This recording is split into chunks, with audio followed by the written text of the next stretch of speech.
How's that? Is that better?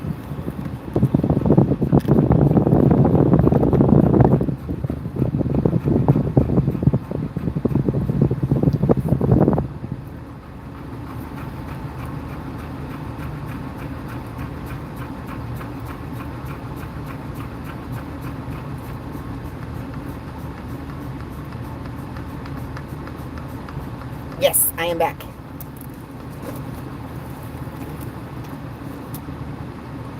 I did not bring the splitter. Okay, good. Yeah, I had to cool the phone down.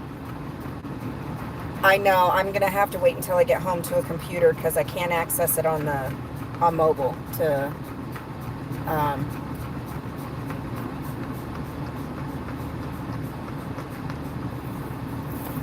to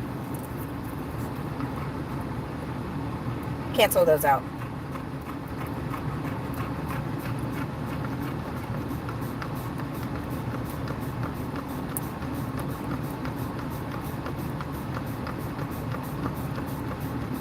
Anil, while I do agree with you, many of the people that we will have popping in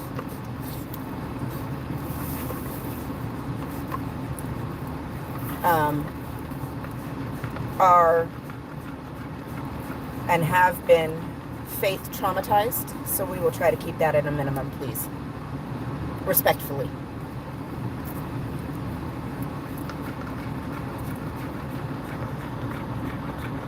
Hi, Marcus. Hi, Clipper Beat. My name is Jen.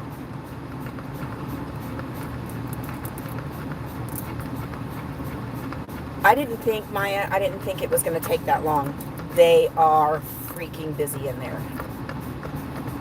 And then, of course, somebody else had a dog, a pet, not a service dog, that wanted to start barking at Mona. So that was not good. So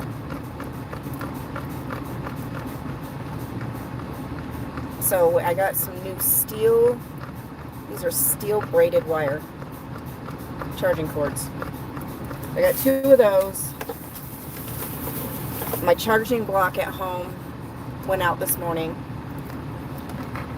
so I had to get a new one. Dual port, so that's going to be helpful. And when I was using my mic last night and I had to plug in my phone, all right, for all the new folks coming in, hello, it's nice to meet you. However, I am nobody's baby, so please be respectful. Have a nice day.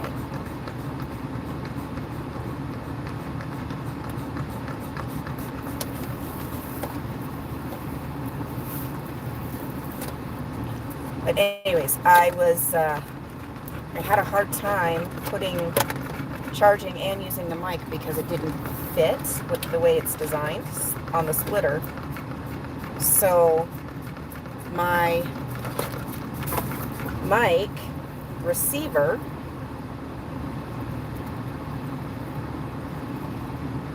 as you can see, marvelous, it is daytime here.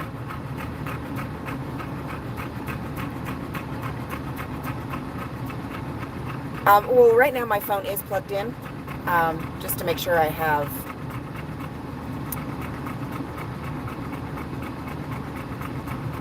well then not a problem. Change the channel, marvelous. Have a wonderful day. But the splitter,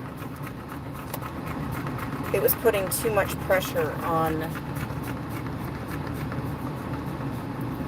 trying to plug the charger in like this, and it was pushing it back. So I got this that would extend it because it's a 3-in-1 option. We've got Apple, Type-C, and 3.5. Okay, thank you, Patrick. I will take care of it as soon as I get home. So now I can use the splitter safely with the extender for my mic receiver. She's got the AC going on her now. She pants like that constantly.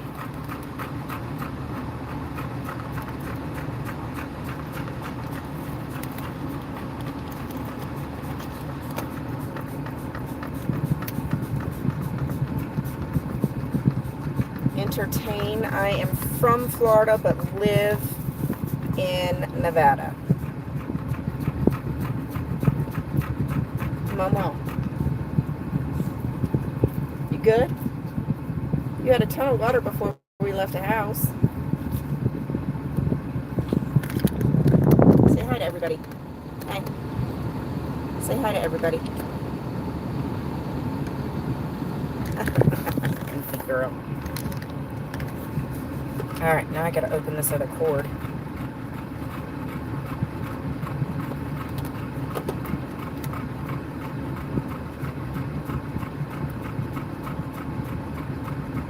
I am south of Elko. Elko is actually the closest Walmart at almost 200 miles.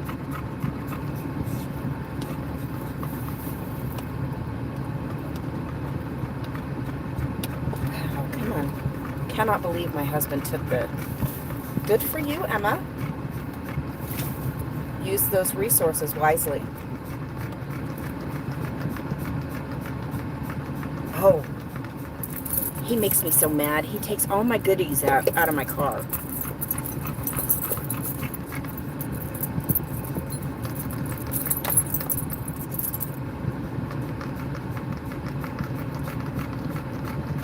Skylar.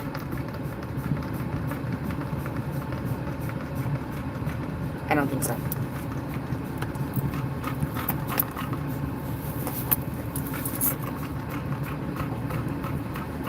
Out of Winnemucca? Oh, yeah. Still a bit further south. I'm in Ely. Way out in the middle of nowhere. Yeah. All the trolls do. Please hit that like button. And if you're going to hang out, just know I am nobody's baby.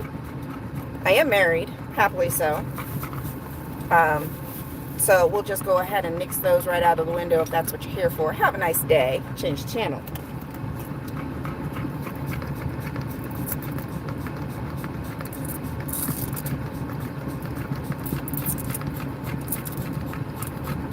All right.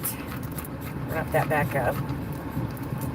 I gotta run to the shop and pick up one of my yeah. Yes, Patrick. Well, hello to Romania. Welcome in. Okay. Got those.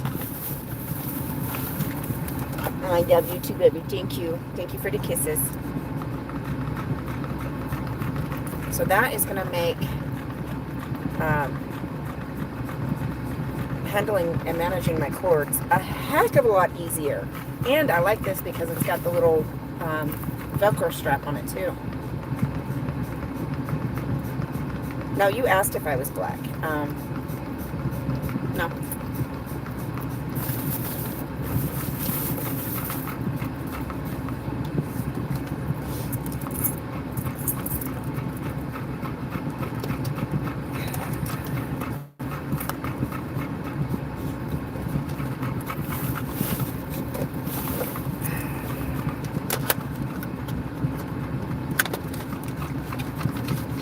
Hello to Pennsylvania. Hello from rural Nevada.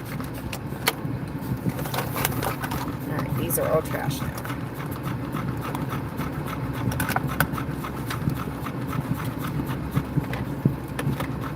Thank you.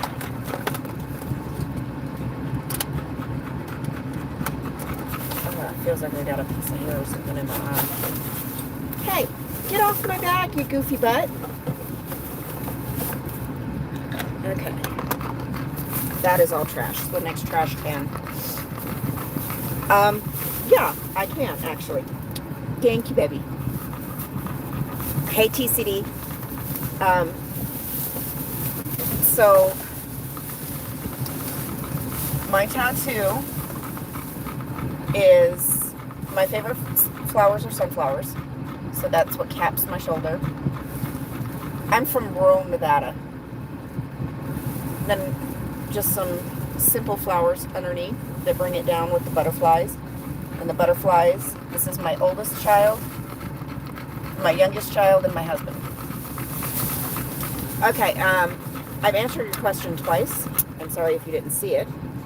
I am from rural Nevada. Well, I'm from Florida, but I'm in rural Nevada now.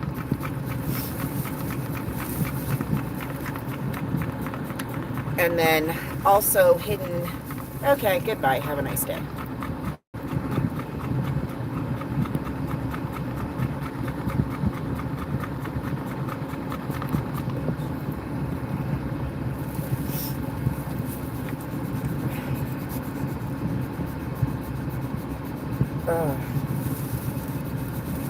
That's what I is watering.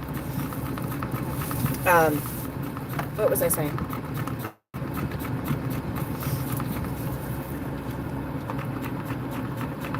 Oh, finishing my tattoo. The last part of my tattoo, I have my cousin's initials hidden within the tattoo, and he passed away, self-deleted, a few years ago. So it is partially a memorial tattoo too.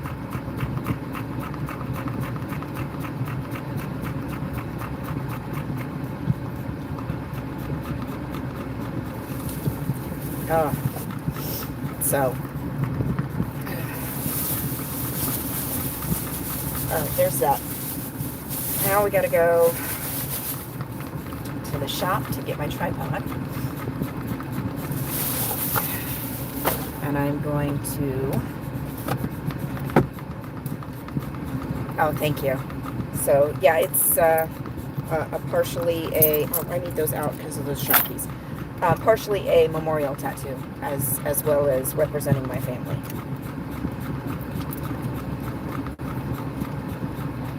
All right, we're gonna switch around. Excuse you. Do you want to say hi to everybody? Do you want to say hi to everybody? Say hi. Hey, I'm trying to tell you, put you on camera, make you famous.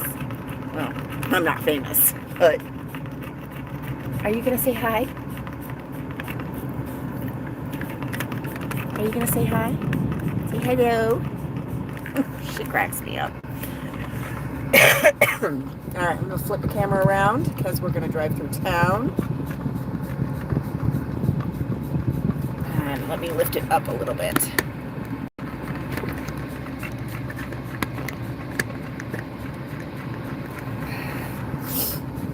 Alright. Get a drink.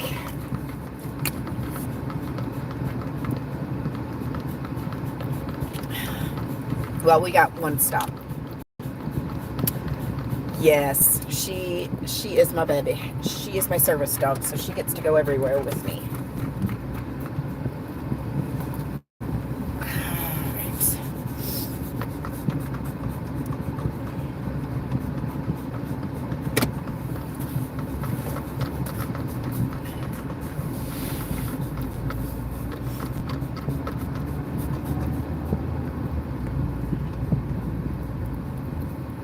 Stop and get a big tote because the tote that has our camping stuff,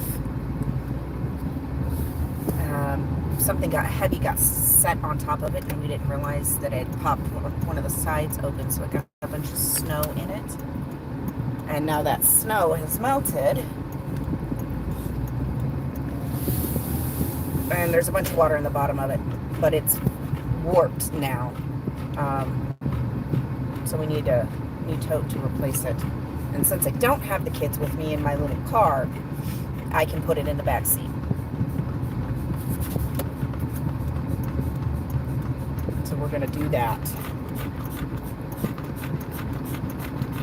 And I'll probably just leave the car running because I just got to run in and check that and see if they even have any. If not, we might have to stop by the hardware store to get that.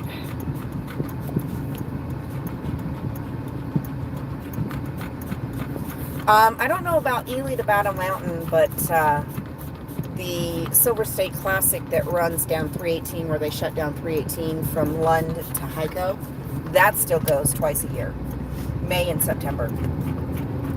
So when September rolls around, I'll be doing a live when we have the parade and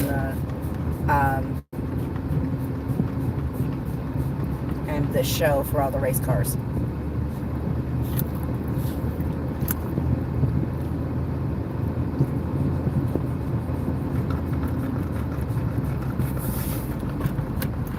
Goodness gracious. Family Dollar's busy too. Alright. Like I said, I'm going to leave you guys in the car because it's going to be tough trying to handle everything. I'm just going to leave the car running. How far to Area 51? Area 51 is about halfway from where I'm at to Vegas, so a couple hours. Oh, I might have to pick up some eye drops. I think I've got something in my eye outside of my contacts. So yeah, it's a 4-hour drive, 250 miles to Vegas from here, and Area 51 is about halfway.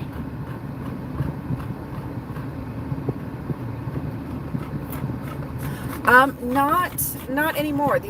Most of these are personally owned, and then sometimes it will either also be personally run, or they'll have a driver and spotter team.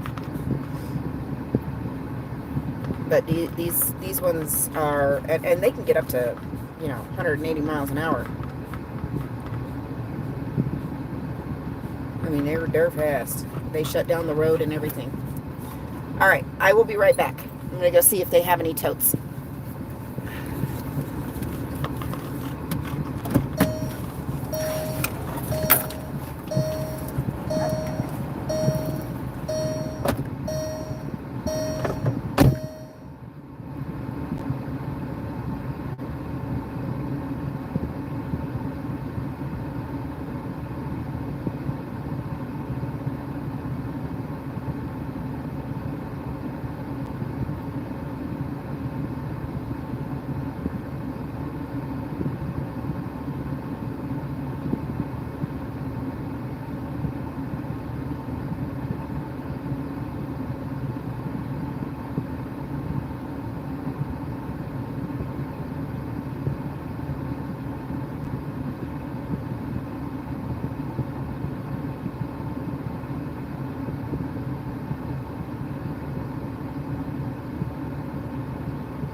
right, Mom. Come on. You're in the wrong seat, Goofy.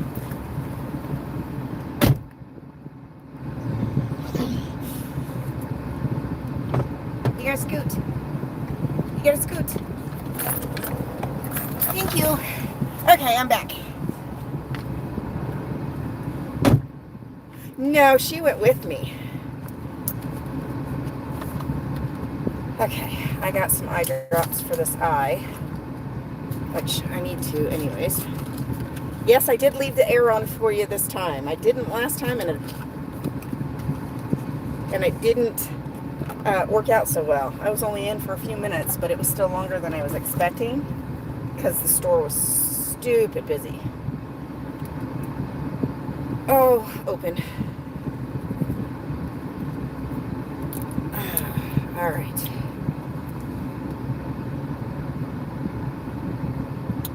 Oh, so much better already.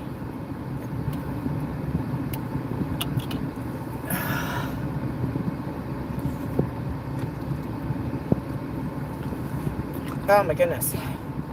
Now I've got drops running down my face. Alright, now to the shop to grab my tripod. Oh, well, I'm glad I make you laugh. I am a little on the goofy side. For sure.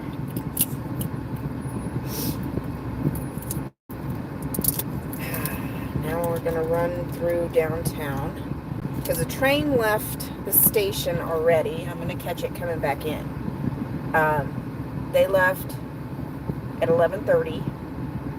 And it's a 90-ish minute excursion ride.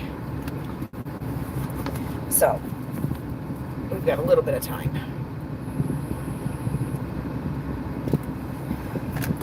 Oops, didn't mean to pull you. Oh yeah, that already feels a lot better. All right.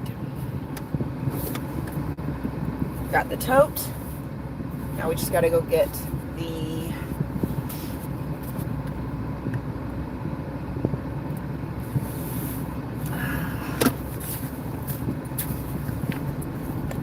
tripod.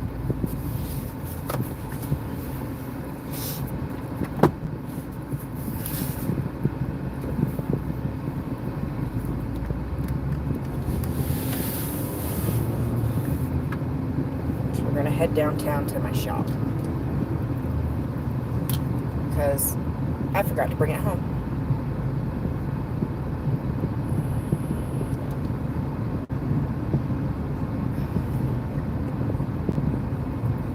And then we are heading to the train depot.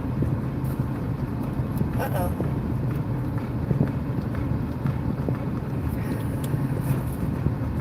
Semi pulled off the side of the road.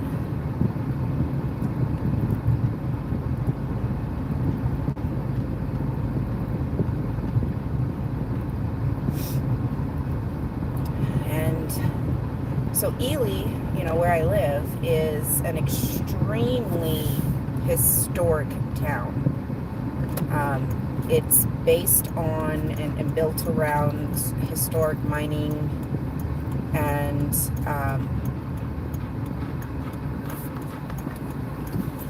ranching community, basically. Oh, has it, Patrick? You've been to Ely?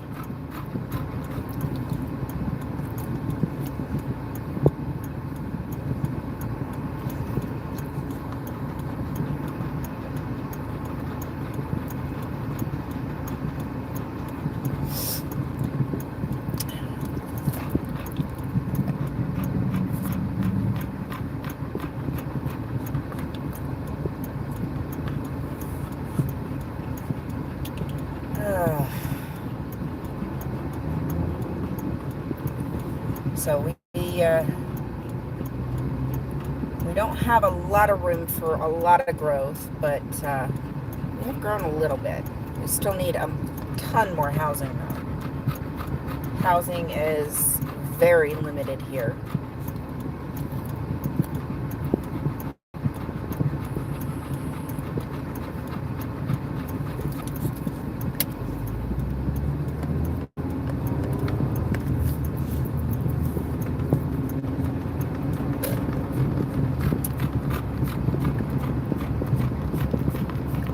that mountain off to the left there, I actually I look out my kitchen window at the top of that mountain.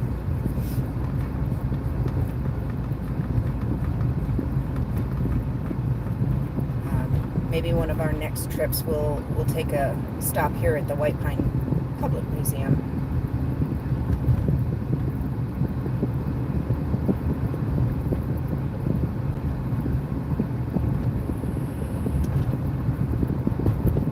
Hey guys, the speed dropped.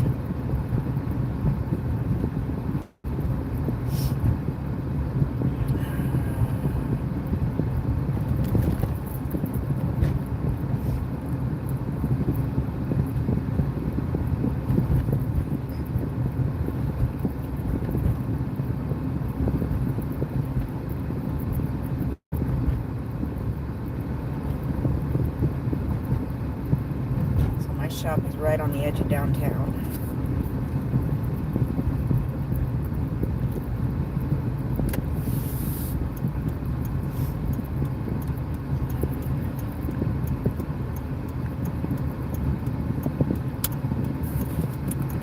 Here we are. Just have to run in real quick. Give me 2 seconds. Let me grab my tripod. Stay, Mo. Oh, you're coming? Okay.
Dog hair on your leash. There we go. Okay. Alright, I'm gonna back up and see because I hear the train coming back. Let's see if we can see it.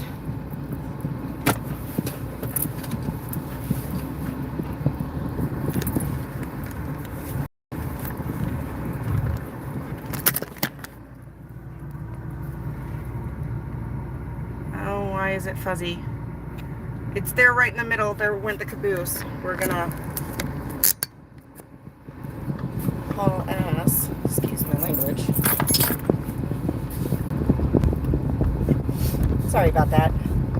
It went to loading because I disconnected from the Wi-Fi at the shop. It just took it a second. So my timing is almost perfect.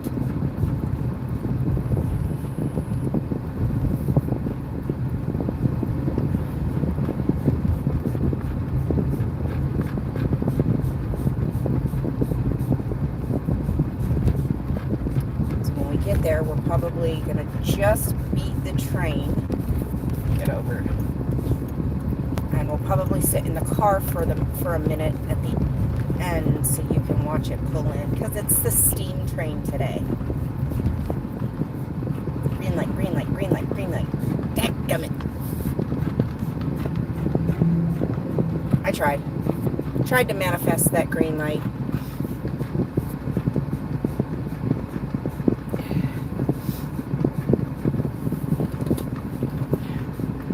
Yeah, I took a second for the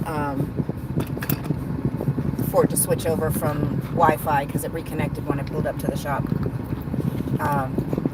So it took a second for it to reload.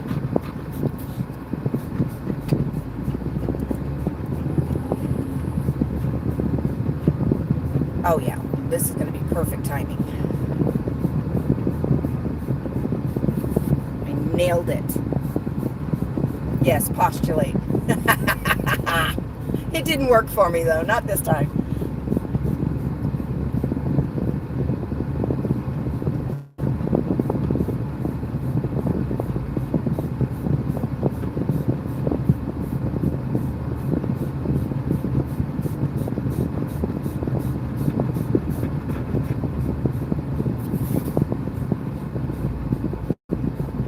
Why do we keep hitting our brakes?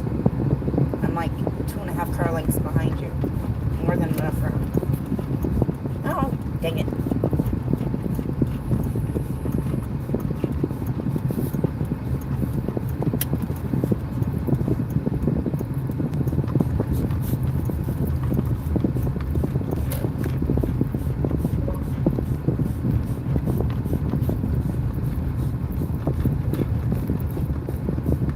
Hey, Leanne. I listen to pretty much most music. Not too much jazz or blues, but pretty much the rest of it. Oh, timing was impeccable. I might have to clean my camera, it's a little fuzzy. She's coming around the bends now. You missed the stop sign, dude. We will hit the rest of the complex, but we are going to pull over here so we can watch the train pull in.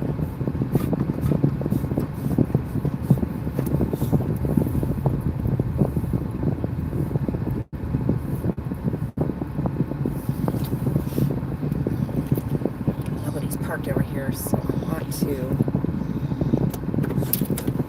Wait. I gotta clean my camera. Alright, motion, you guys. Gotta clean the camera.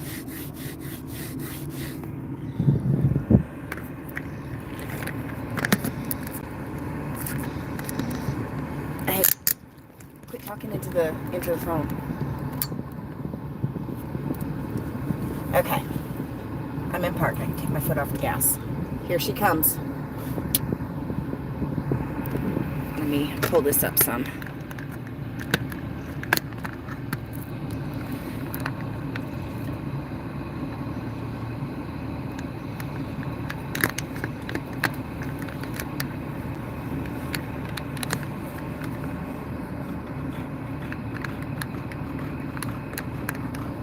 There she is. She's behind the building now.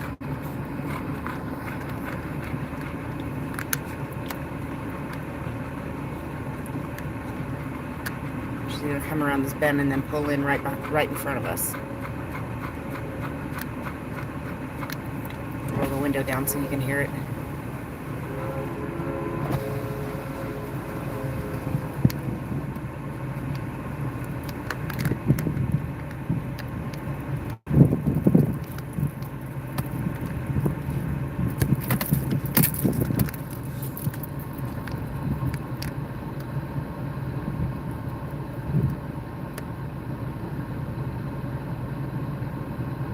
Oh, this was perfect timing. Okay. Now, she's going to pull down and then probably back in. So that gives me a minute to go ahead and park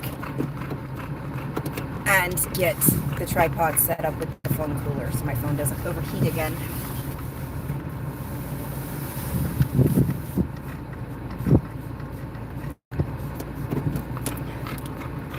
Yeah, she's going to pull up and then back in.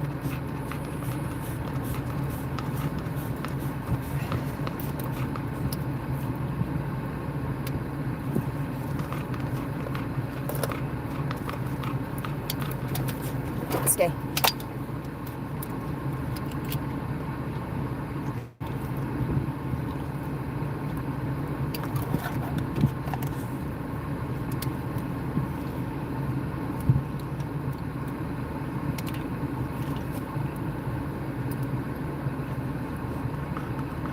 Yes. It's going to take her a second.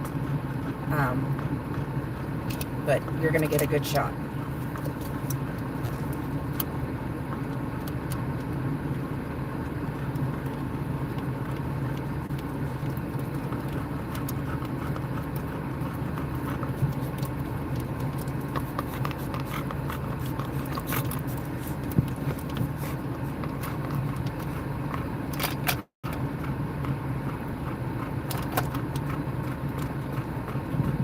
It takes her a minute to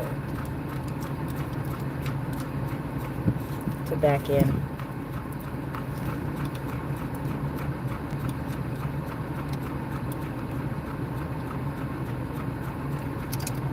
Did Dr. Mark? Hey, Dr. Mark.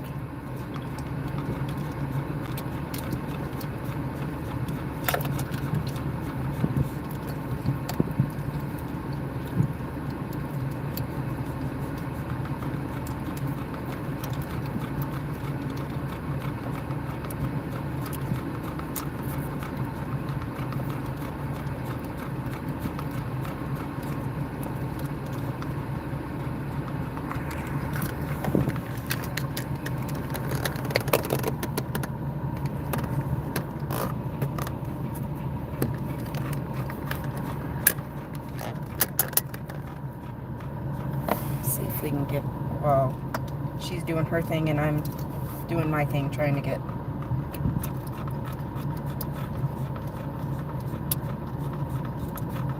I gotta switch tracks because I think the next train is gonna be the diesel train.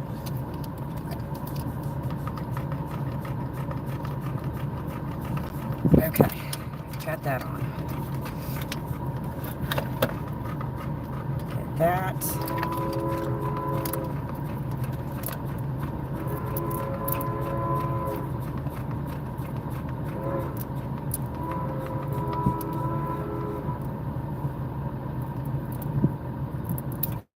Okay.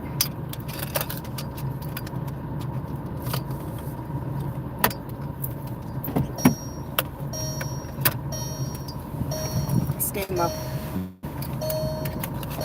Mona, stay.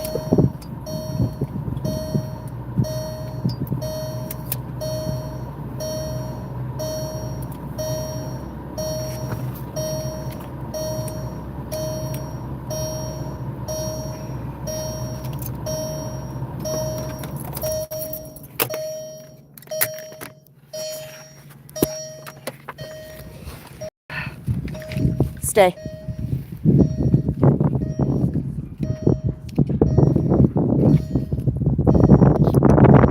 Alright, give me a second, guys.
All right. I was trying to put on my mic to avoid some of the wind sound because the winds can blow pretty bad out here. But I don't think that's going to work.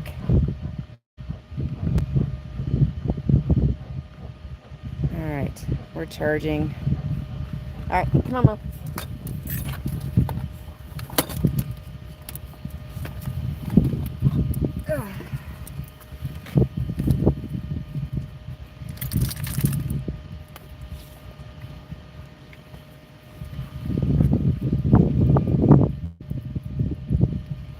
Yeah, just let me know if the breeze gets too bad. When I'm not talking, I'll try to mute so it's not so bad.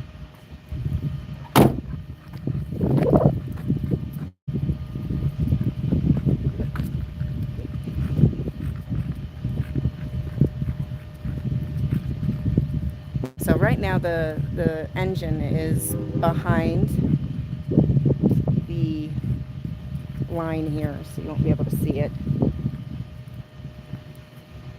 Come here, Mo. Zoom out.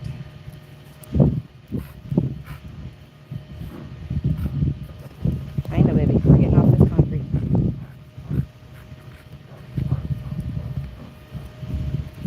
Okay, there we go.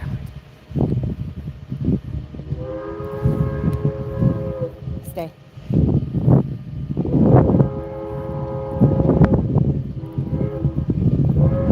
So it backed all the way down, and now it's going to pull back up.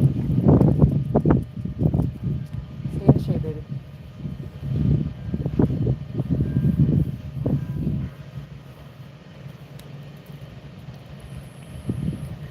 Yes, Patrick.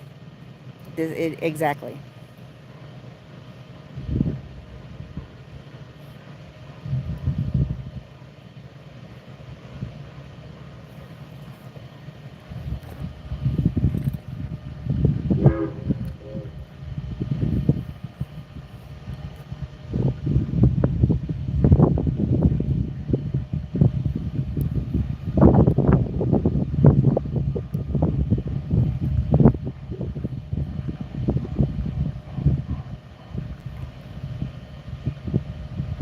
So we're going to walk down there so you guys can get a good look at it. Oh, they stopped already. So there's the machine shop and everything down at the end too. We'll take a gander through there as well. All right. Quick trip to the next shady spot. Quick trip. You ready? All right, here we go. Quick, quick, quick, quick, quick. The only thing I forgot was her daggum shoes.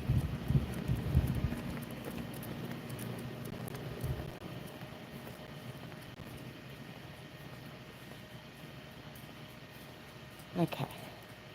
This is lots of shade for you, baby.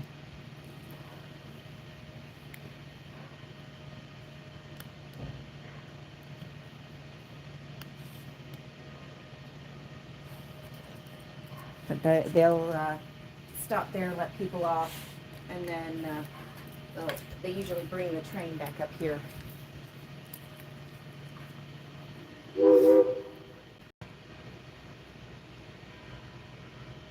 Yes. Yes, Eureka is much smaller than Ely.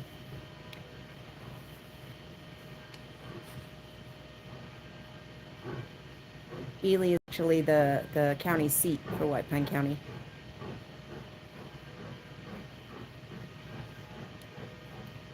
All right, before they get up here, I'm going to move the camera so we get a better shot of the train, the front of the train. Come.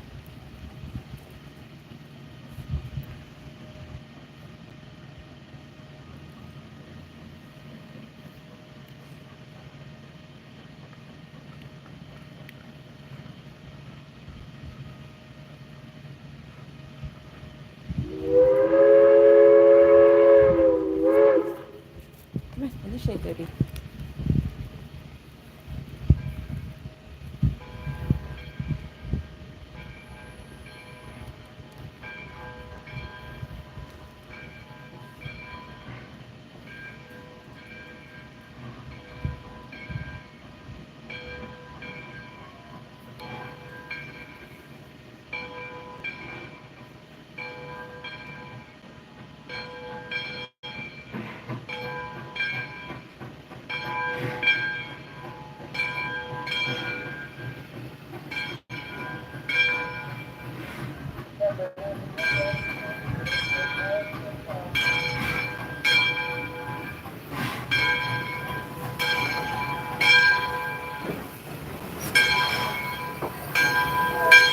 It's still here, Patrick.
Yeah, I'm not showing buffering. Let me pull up my other phone.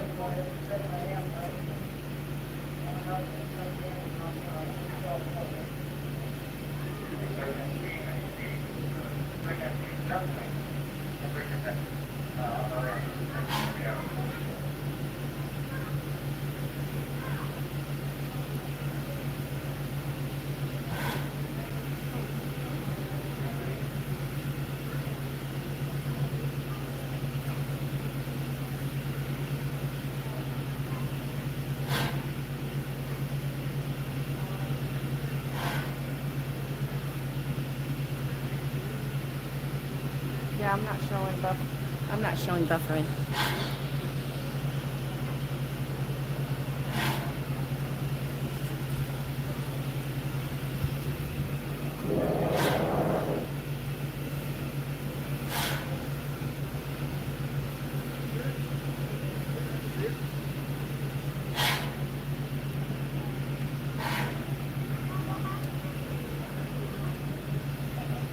Okay, good, Patrick.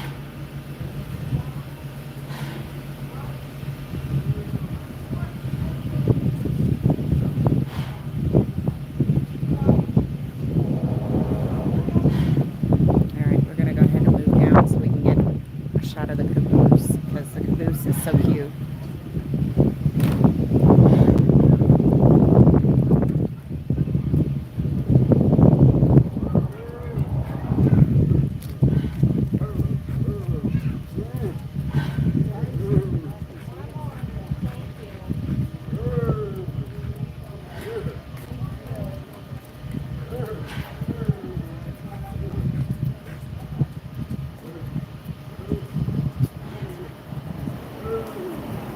Come on, Mom.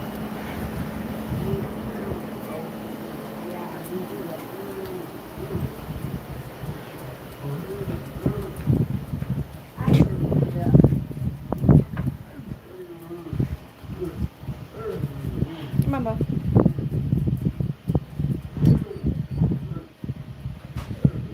All right, we're going to stop here for a minute. So this is the caboose. Yes.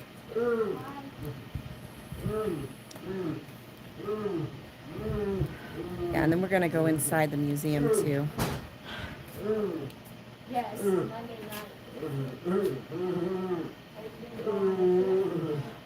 It's windy no matter what, Patrick.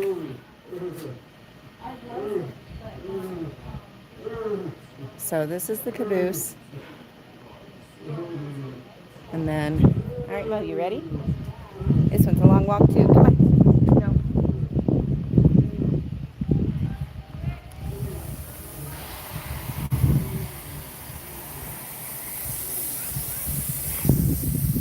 There's the old water tower.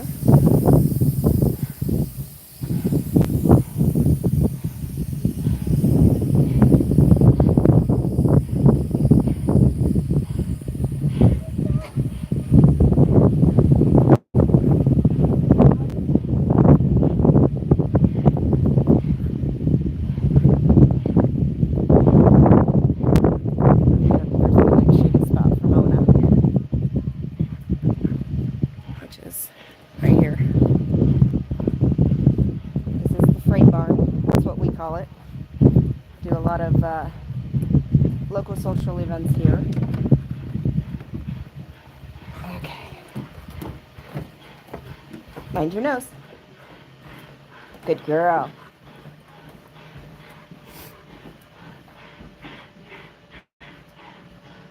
And then you can see some of the just old other old box cars and such. This one had an old fire in it.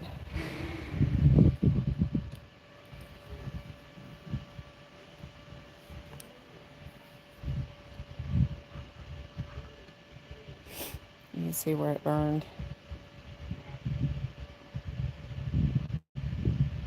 Yeah, the smelter is actually still around. This smelter stack is still around. When we leave here, we'll take a ride by. It's the last one still in the area standing. And the smelter, for those that may not know. Okay, Leanne. We'll talk to you later, darling.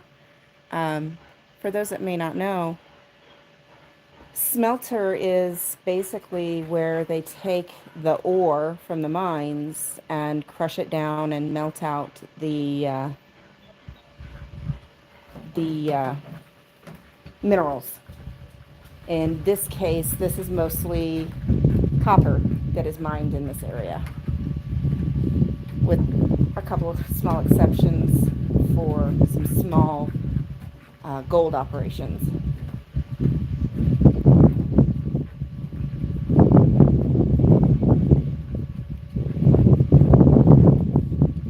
Then we will go into the machine shop. We won't get too close to anything. We'll probably walk right down the center so that Mona doesn't get her feet too dirty with all the oil and grease and soot. Because the steam train does use coal, so there's a lot of soot.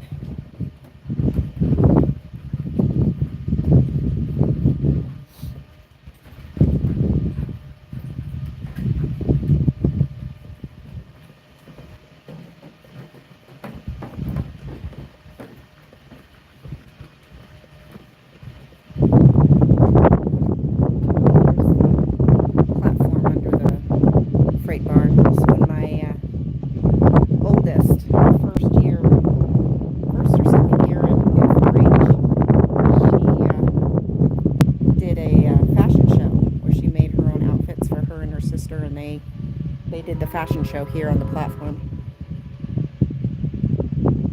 Hey, Keith. Did you make it home?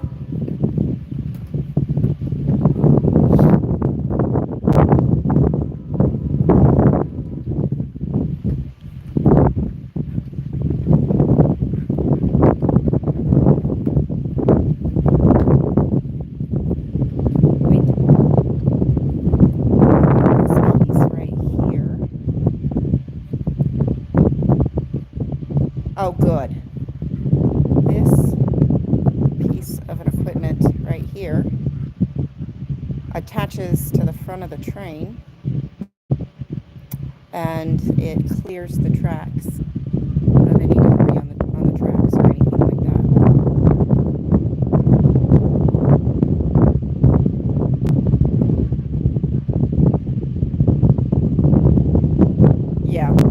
Yeah, that was before I moved here. But I've seen pictures. There we go.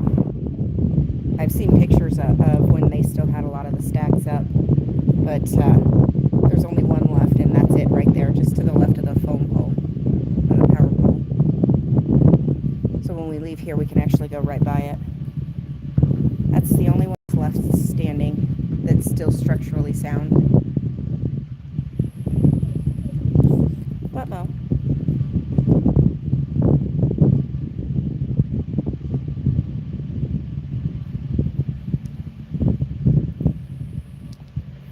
So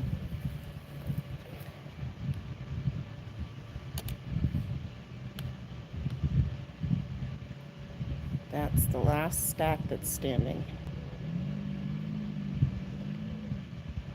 That doesn't surprise me. Sadly, Reno doesn't pay much attention to us anymore. But Yeah, that's the last stack that's standing. Oh, are we doing sploots? You guys have got to see sploots. Let me just flip the camera around. You guys have got to see sploots.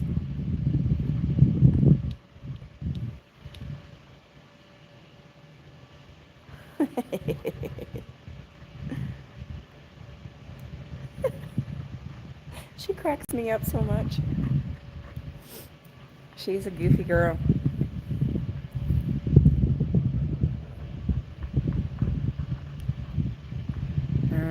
All right, Mo, you ready for the next stop? Come on, turn around. There we go. You ready? Okay, good girl.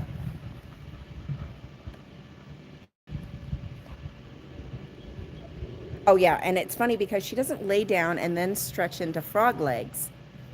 She will literally go from standing straight down into sploots. That's why it's sploots and not frog legs. All right.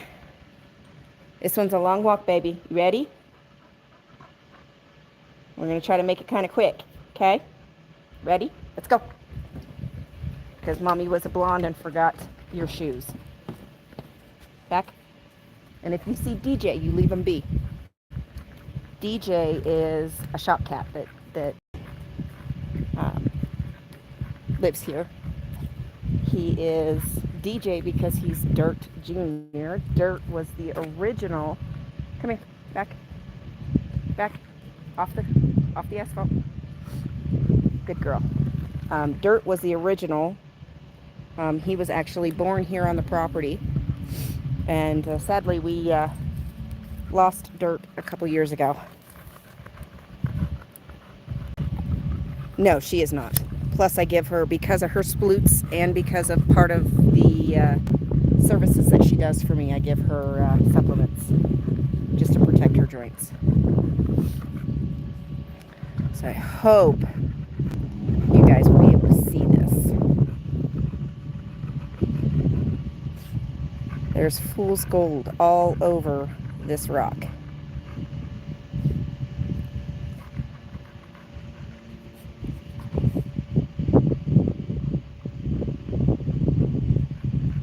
I don't know if you can see it or not, but the sparkle coming off of that thing is crazy. There's a couple pieces that have flaked off.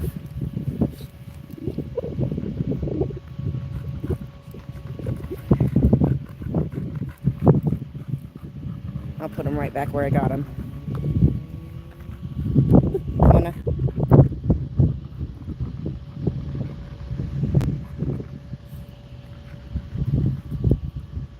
Iron pyrite, yep. Look at that glitter. And that rock is just covered with them. There's a big one.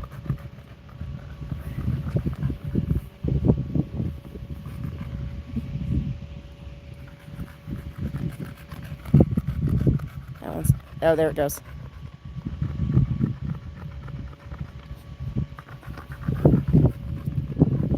Okay, back on our travel. Get her off this hot asphalt trail. All right, come on, Mo. We won't be out long.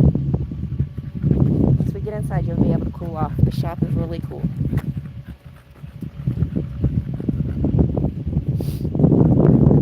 So there's no public access to that building right there, or to that one.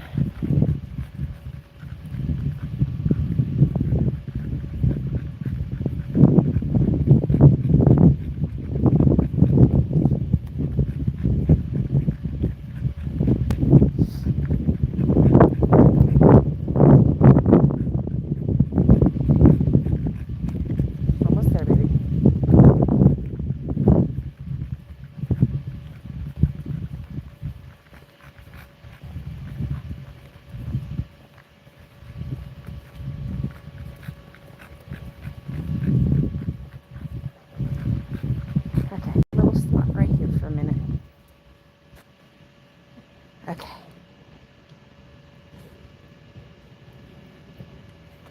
Oh, I love how people don't pick up after their dogs.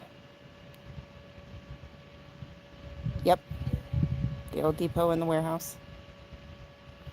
A lot of times you can find DJ out here running around. He's a little orange tabby. All right, you ready?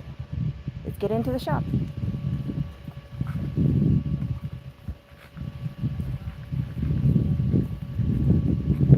This is the bus garage here.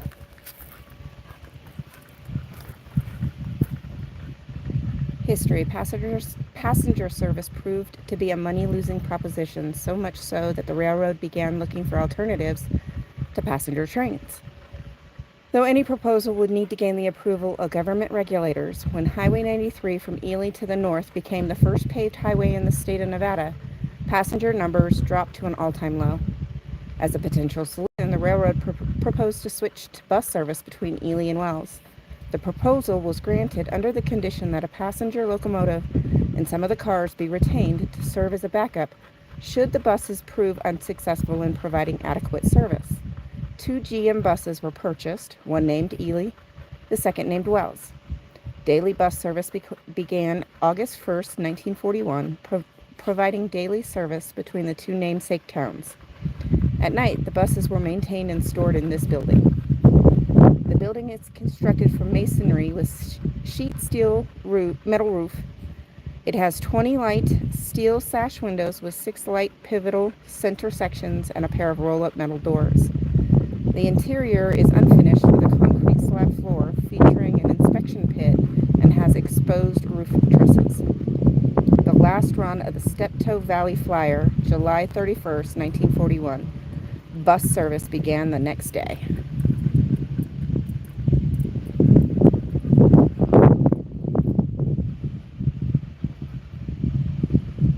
Hey, Sunrise. Can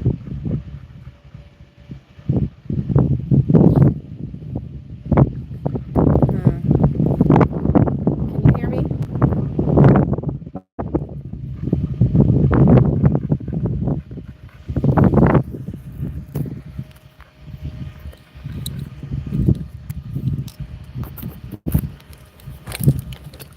Mona, honey. Here we go. That Mona's leash got tangled up.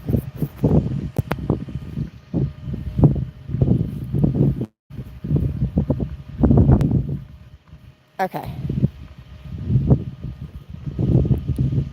So, Sunrise, we are at the historic Nevada Northern Railway. And we're taking a tour around the property.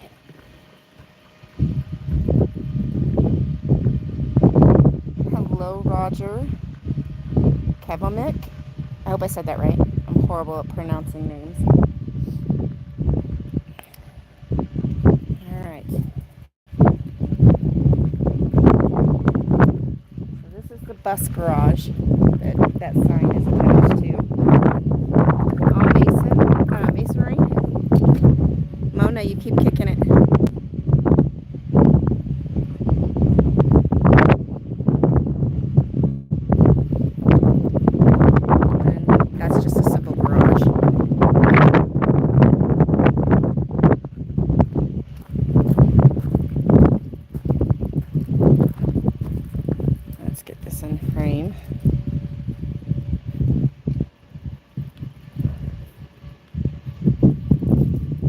There we go.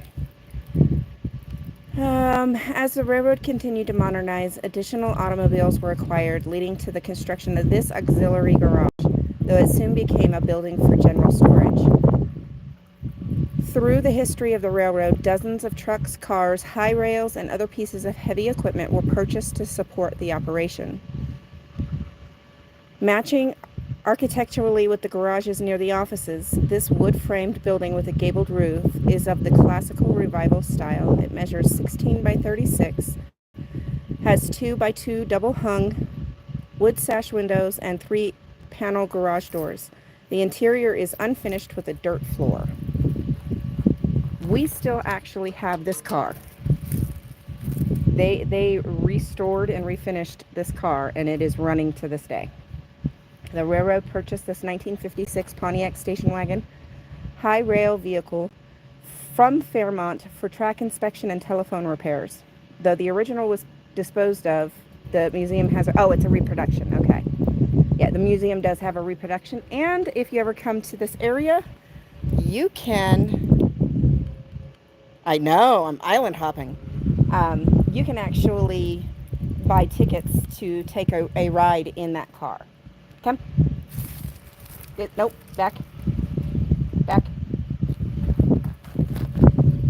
There we go. Okay, let's go.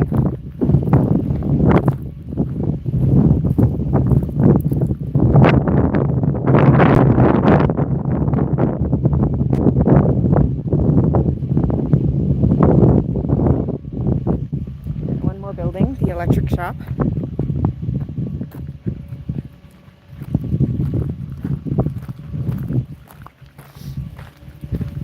All right, get in that shade, baby.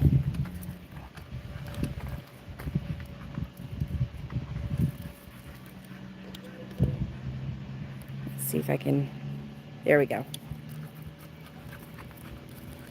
Nope. Back. Wrong way. Come on. You did it again, Goofy. Come on.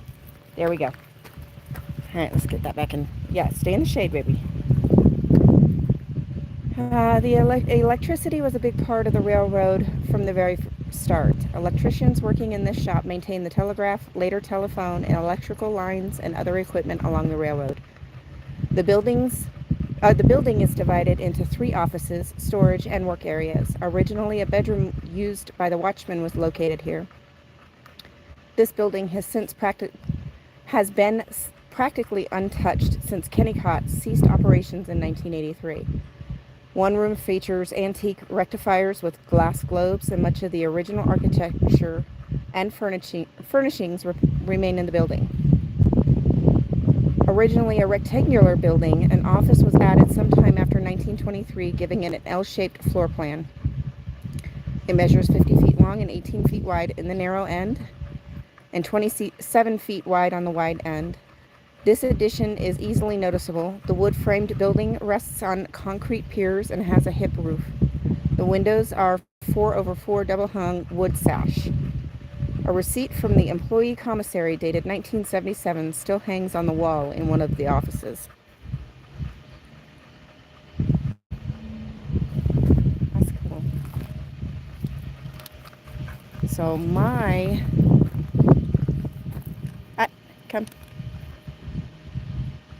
family would have ridden. All right, Patrick, we'll talk to you later, honey. My family, over the years, would have ridden many of the trains that go back and forth over time here. Big step. Big step. Big step. Good girl.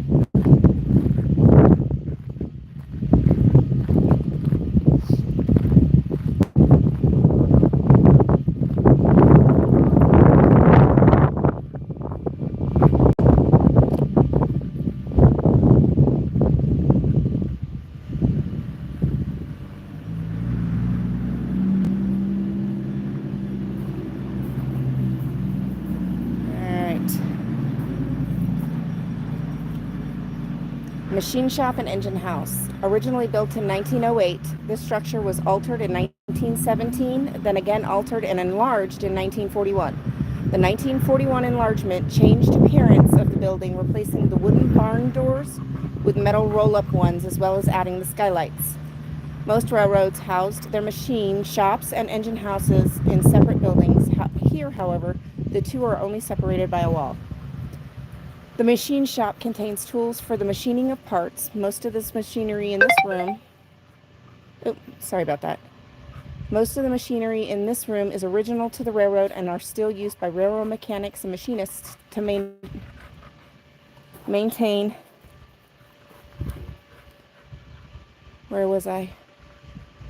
maintain the historic equipment. Overhead, a traveling crane traverses the length of the room. The inspection pit features a drop pit to lower the axles from underneath a locomotive. The engine house boasts 6 tracks and has space for 12 locomotives. The roof has 24 smoke jacks, so locomotives could be stored facing either direction. Inspection pits allowed crews to maintain and complete light repairs on the locomotives. Steam locomotives required constant maintenance, so a boiler shop and blacksmith shop were included into the building. A boiler room provided the steam to heat this and the surrounding buildings and powered the steam hammer in the blacksmith shop, while a change room provided a place for shop crews to clean up. Resting on a concrete slab floor, the walls are constructed from concrete block from the original construction and masonry from the 1941 rebuild. The roof features skylights, which were added in 1917 for the machine shop and 1941 for the engine house. Large coal bunkers adjoin the blacksmith shop and boiler room. The windows are industrial sash windows with pivotal center sections. The machine shop measures 166 by 52 feet, while the engine house measures 166 by 107 feet. This is once of the largest structures on the property. Diesels have replaced steam locomotives in this 1964 shot of the interior of the engine house. This view from 1941 shows the crews continuing to utilize the machine house even while the building was torn apart and rebuilt around them. View of the engine house taken in 1938. 3 years later, the building would undergo a major renovation and expansion. All right, let's see if it's not too loud to go inside.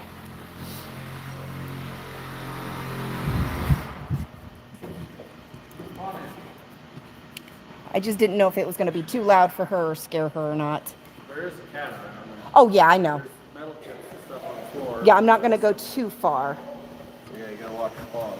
But you can go anywhere you want. Just don't fall in the pits. Don't climb on anything. If you have any questions, ask. I live here. I know the drill. It's all good. So there's the diesel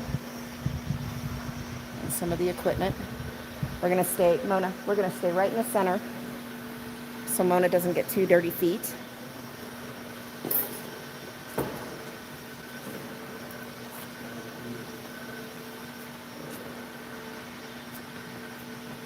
All of this is still used today for working on all of the locomotives.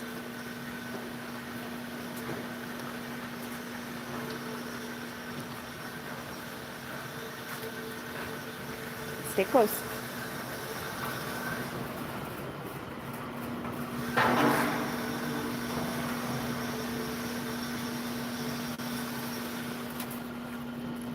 Now this one is being completely rebuilt and redone from the ground up. So it's partially torn apart.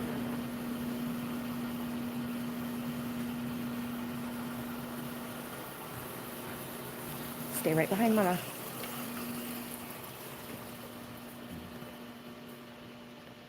These are the pits. This one's torn apart.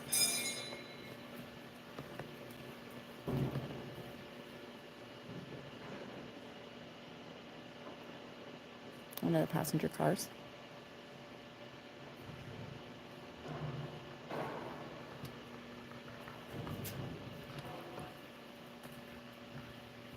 All right. That's yucky water.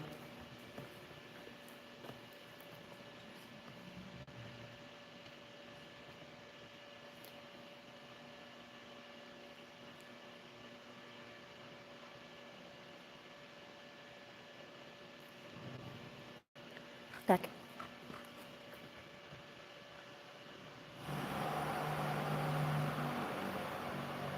I figured you guys would get. Yes, these are the original buildings. And then that big gray one that we passed.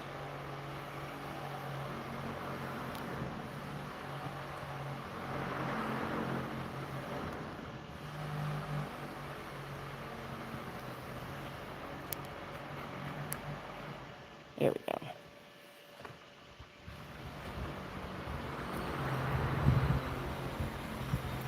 I'm a little parched, so I'm not going to be reading all these signs.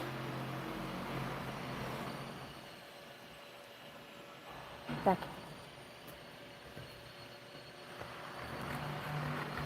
And I'm just, because I have her and I was a blonde and forgot to grab her shoes when we left, we're just walking right down the center of the rooms. I'm not going to be getting too close to the equipment.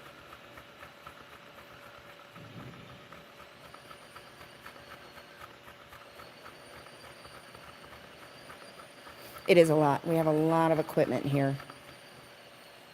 A lot of it is still being used, but not all of it. This is a wrecking crane. Oh, it says it right there on the side.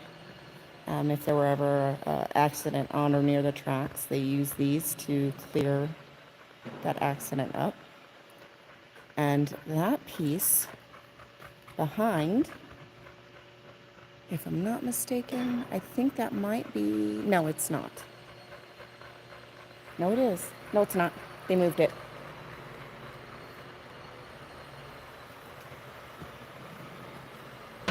A giant oversized snowplow. Old school wheelbarrows and racks. There's the snowplow.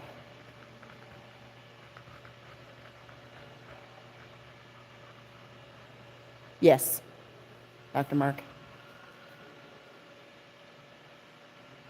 But look how enormous that wheel is. That's like 3 of me standing on top of each other. This is usually the one diesel engine they run, because they do steam and diesel.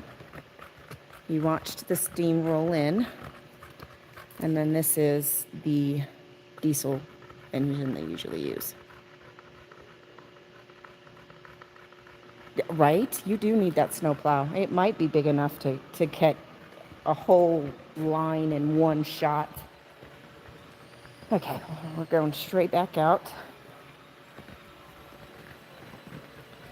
And all the snow you get in Norway, I'm sure. Big step. Big step. Good girl.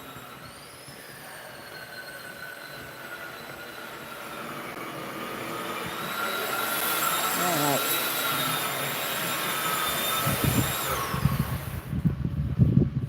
All right, guys, have a good one.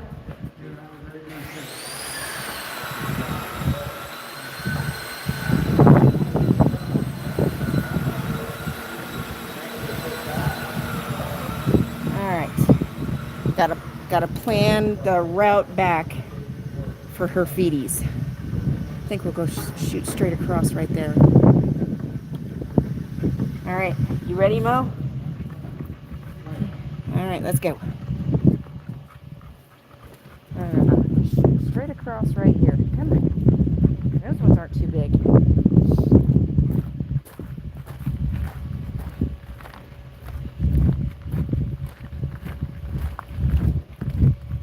I don't normally like doing this, but I know the trains are shut down. Big hop. Big hop. There we go. Good girl. All right. Now we're going to shade hop all the way back.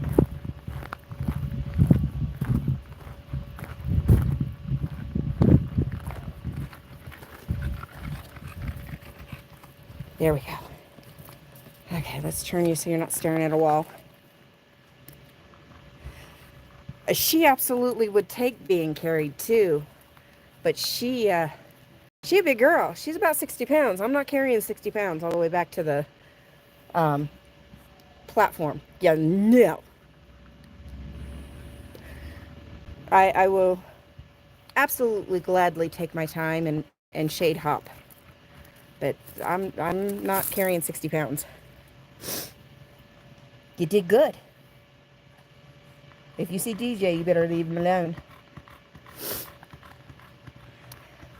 I was hoping so. I thought there was a lot of people that would kind of get a kick out of it. So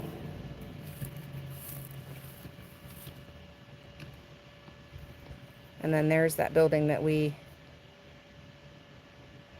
yeah, the big workout with 60 pounds. I mean, I can do it, but I'd rather not if I don't have to. But when I zoomed in on that gray building from the inside, that's that building right there. And that's a lot of times where DJ hangs out. Their little cat. All right, Mo. You seem to have made yourself comfy. We need to get you some more exercise if that's the case, girlfriend. It's summertime. It's nonstop. You ready? She's looking at me like I'm crazy. All right, let's go. I'll keep you on this side so you can kind of stay closer to the buildings where it's a little bit cooler. And walk in the rocks instead of on the hot asphalt. I feel bad. I forgot your shoes.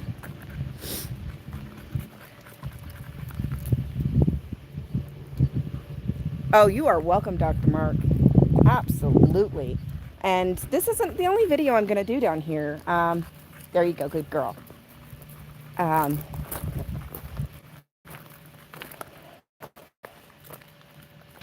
I might do a video. There's a couple of different, I think there's 2 or 3 different routes that they take for the excursions. So we've got a couple of choices there too that I'll probably do videos when we go. And those excursion runs are 90 minutes. So if you ever come out here to visit this place, by sure, let me know. We can meet up and have lunch or something. Okay. Ready? Let's go. Good girl. I know, it's weird, huh? I got you on the wrong side. I usually handle her on the left. Quick, quick, quick. And right now she's on the right, so that she can walk in the lighter colored rocks instead of on the hot asphalt. Okay, here's the next shade, baby. There we go, good girl. Get up in that shade. There we go. Do you have to potty?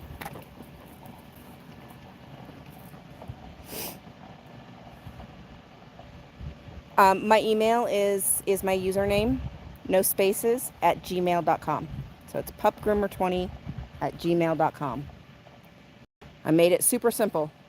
And if you forget, it's right on my intro. I do have it public on my intro.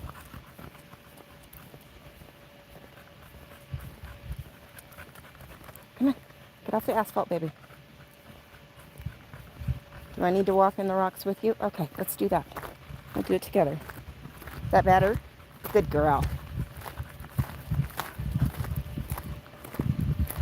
We'll stop at the store and get you some cold water. That's what I love about living here. I can just walk in and be like, hey, I need a cup of water for my dog. I might have a bowl in the car. I have to look.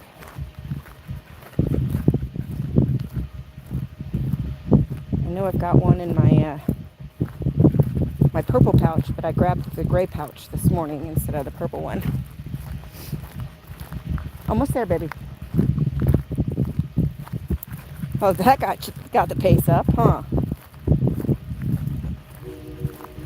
They're building a ginormous park right here across the street from the freight barn.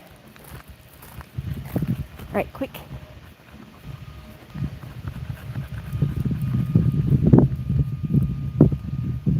Up in the shade, baby. There we go. There we go. I didn't mean to kick it. Sorry, guys. So yeah, this is a new project that they got grants for to build this huge park here. So it's gonna be gorgeous once it's done.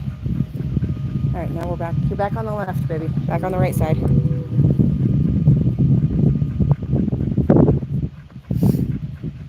I usually actually keep it in my pouch, but like I said, I grabbed the gray pouch instead of the purple one, so I don't have it with me.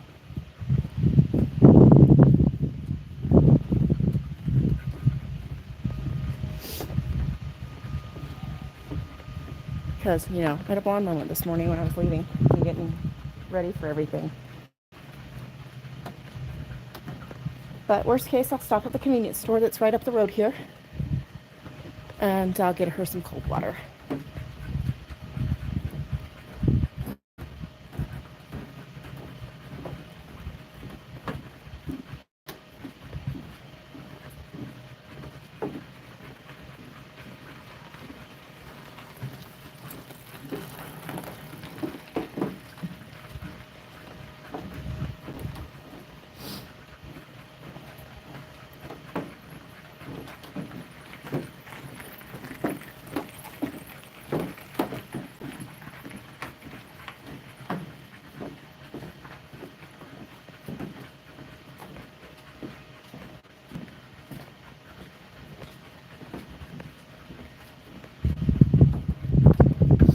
We're going to pop inside the museum and do a quick tour in the museum.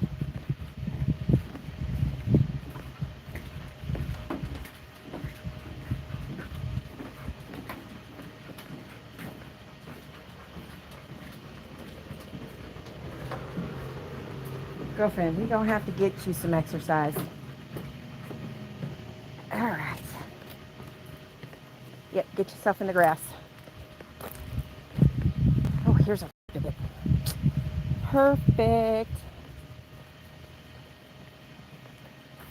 You have to potty?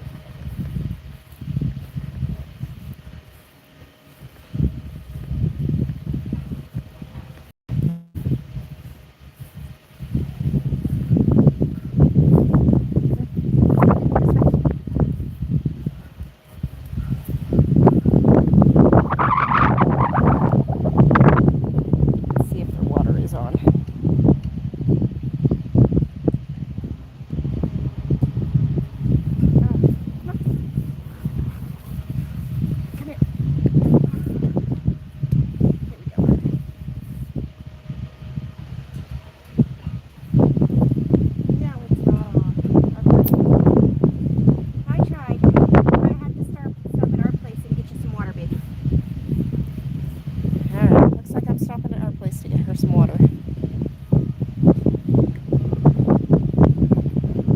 Yeah, I almost always have a bowl or a cup that she can drink out of.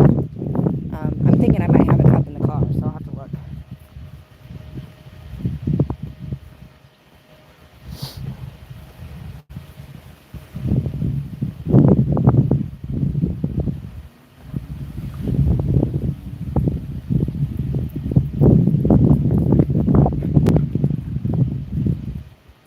All right. We're about to go inside, so I'm going to probably fold up the legs here. So I'm not catching on things. Wait.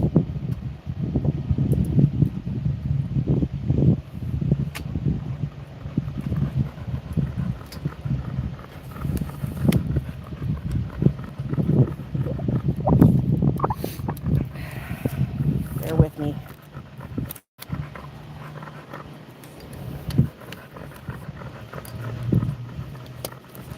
Okay, there we go. All right. And then let me turn the camera around. Wait. Nope. There we go. All right. Back. Back.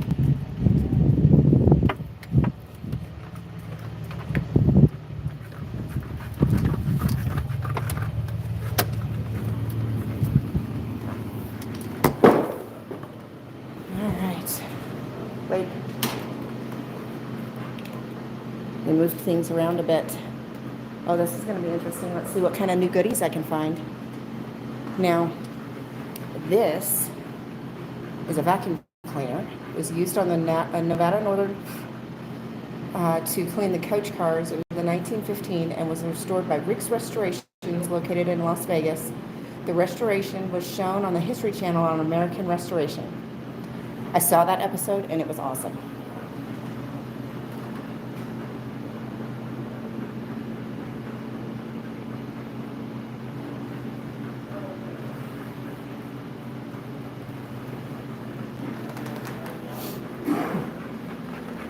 Iron Horse Symposium 2024, September 26th through the 29th. Don't know what that is. I am going to have to look that up, but that sounds like it might be a gathering. Yes, a giant vacuum cleaner, Maya. Might be a gathering for train enthusiasts. The war years, 1914 to 1950, McGill goes to war, McGill fire, women in railroading, Kenny Cott in the Nevada Northern, and from steam to diesel.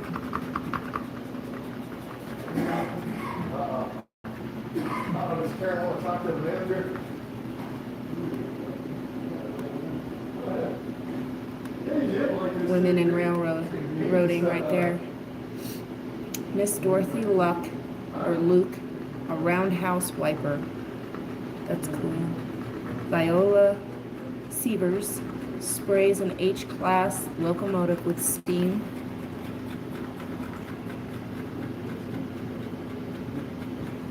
That's cool.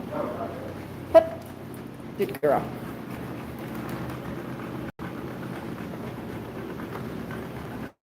So this is a couple of pieces of Nevada copper right there.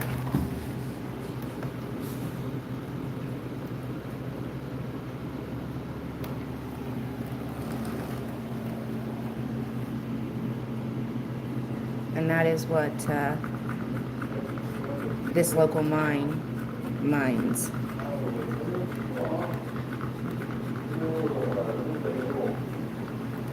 Okay. Come on.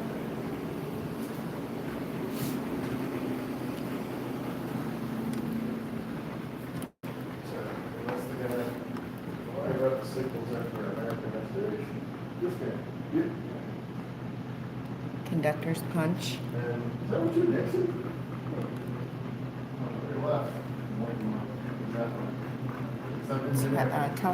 Telegraph key. Very recent. It's probably after 2000. Speedometer.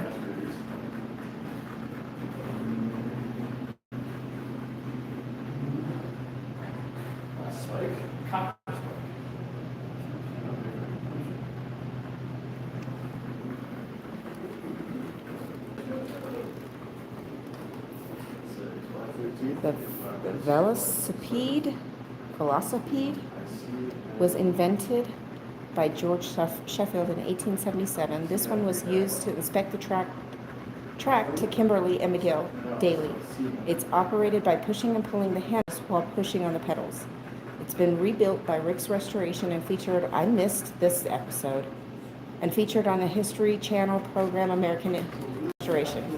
It weighs about 140 pounds, so it can be moved off the track by one person.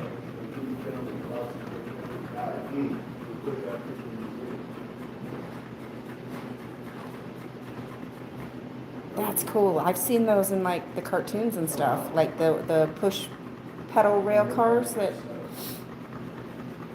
That's what this is. I did not see that episode. That's cool. And then some different lanterns. Cat house for dirt. But like I said earlier, we lost dirt a couple years ago. Hims was an old man, but that's his cat house. So it's probably DJ's cat house now. Come. Oh, what is this? Let me back up. I don't know how well you'll be able to see the photo, but it says May 10th, 2019.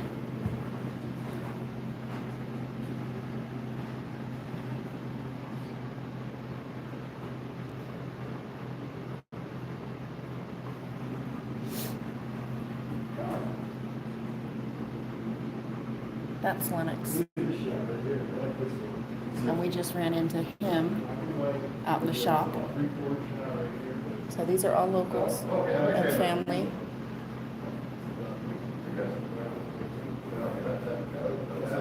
Okay, come on.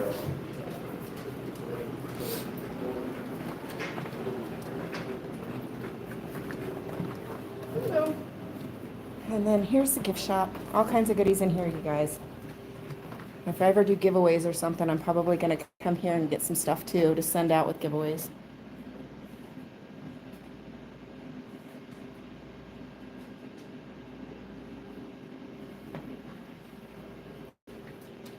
Dirt lookalikes, the little stuffies, and DJ. And of course, train gear.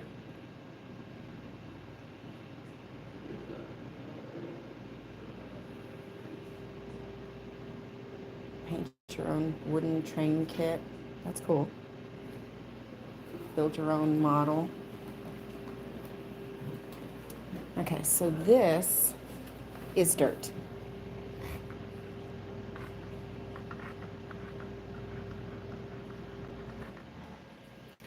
And for some reason, Dirt is well known, not just for being our mascot here, but he was also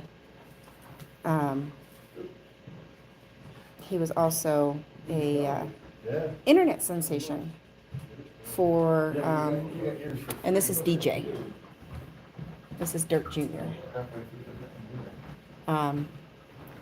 Yes, because they live in the shop. So you can see the trains behind them.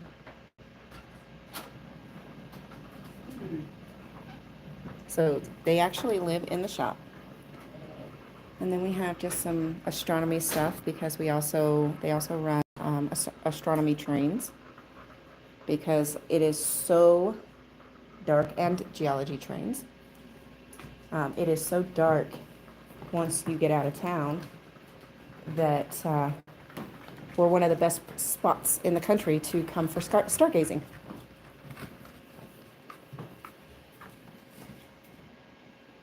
Silver, copper, and gold are the main ores that are mined here, minerals.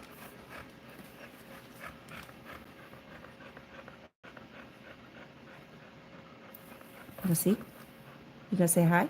Go on. You say hi? Oh, baby. You go, baby. You are such a good baby. Oh, you're going to tell her about it too. Okay, well, I'll let you tell her. Story. Tell me a story, okay? Different pens, or pins, not pens, pins. Yeah? Okay, good girl. Come. Mind your nose. Thank you. And then wearables. Yeah, I'm telling you, Maya, if I get to the point I get my 1,000 subs and get monetized, that's going to be one thing that I do. I'm getting closer on my subs. I'm still working on my hours, but I'm going to do a little giveaway with some of the stuff from here.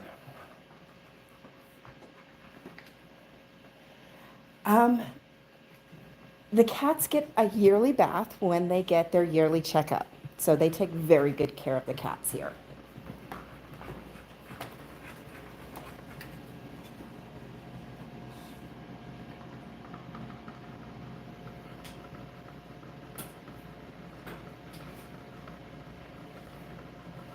I appreciate that, Maya. All right, we'll see you. All right, have a good day. You too. And then all kinds of stuff. Now, Maya, remember we were talking the other night about garnets and Garnet Hill?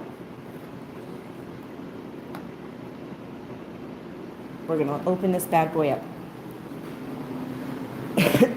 All right. Let's take a seat and chill out and hang out for a minute. Yeah, so you can cool off.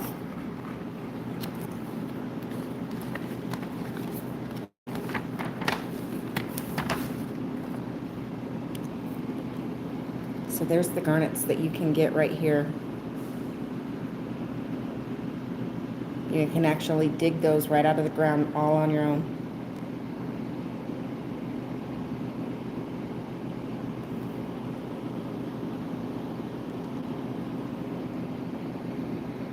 And it's this giant hill right outside of town.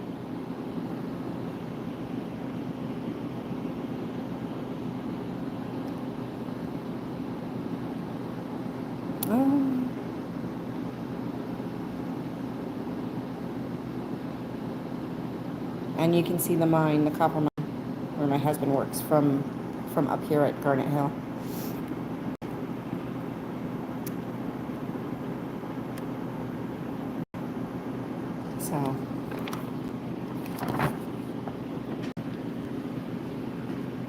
So this is Garnet Hill right here.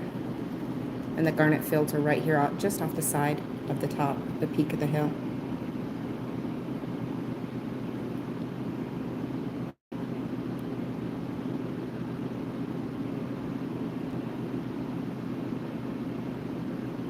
So that's right outside of Ely, right outside of town.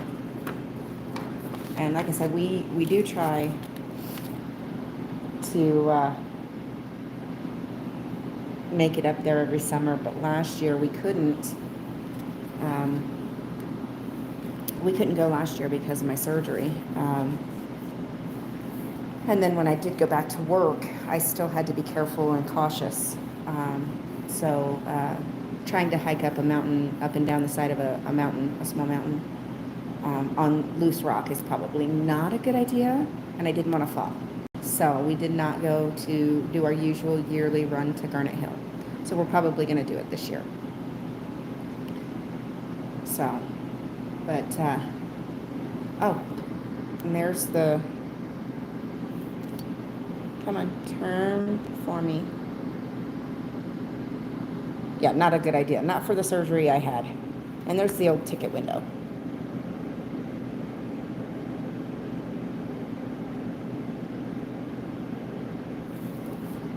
So, but yeah, not for the type of surgery I had. That was definitely, would not be a good idea at all. I'm just giving Mona a few minutes to cool down before we go back outside. So what did you think?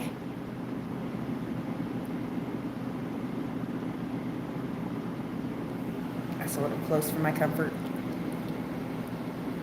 There we go.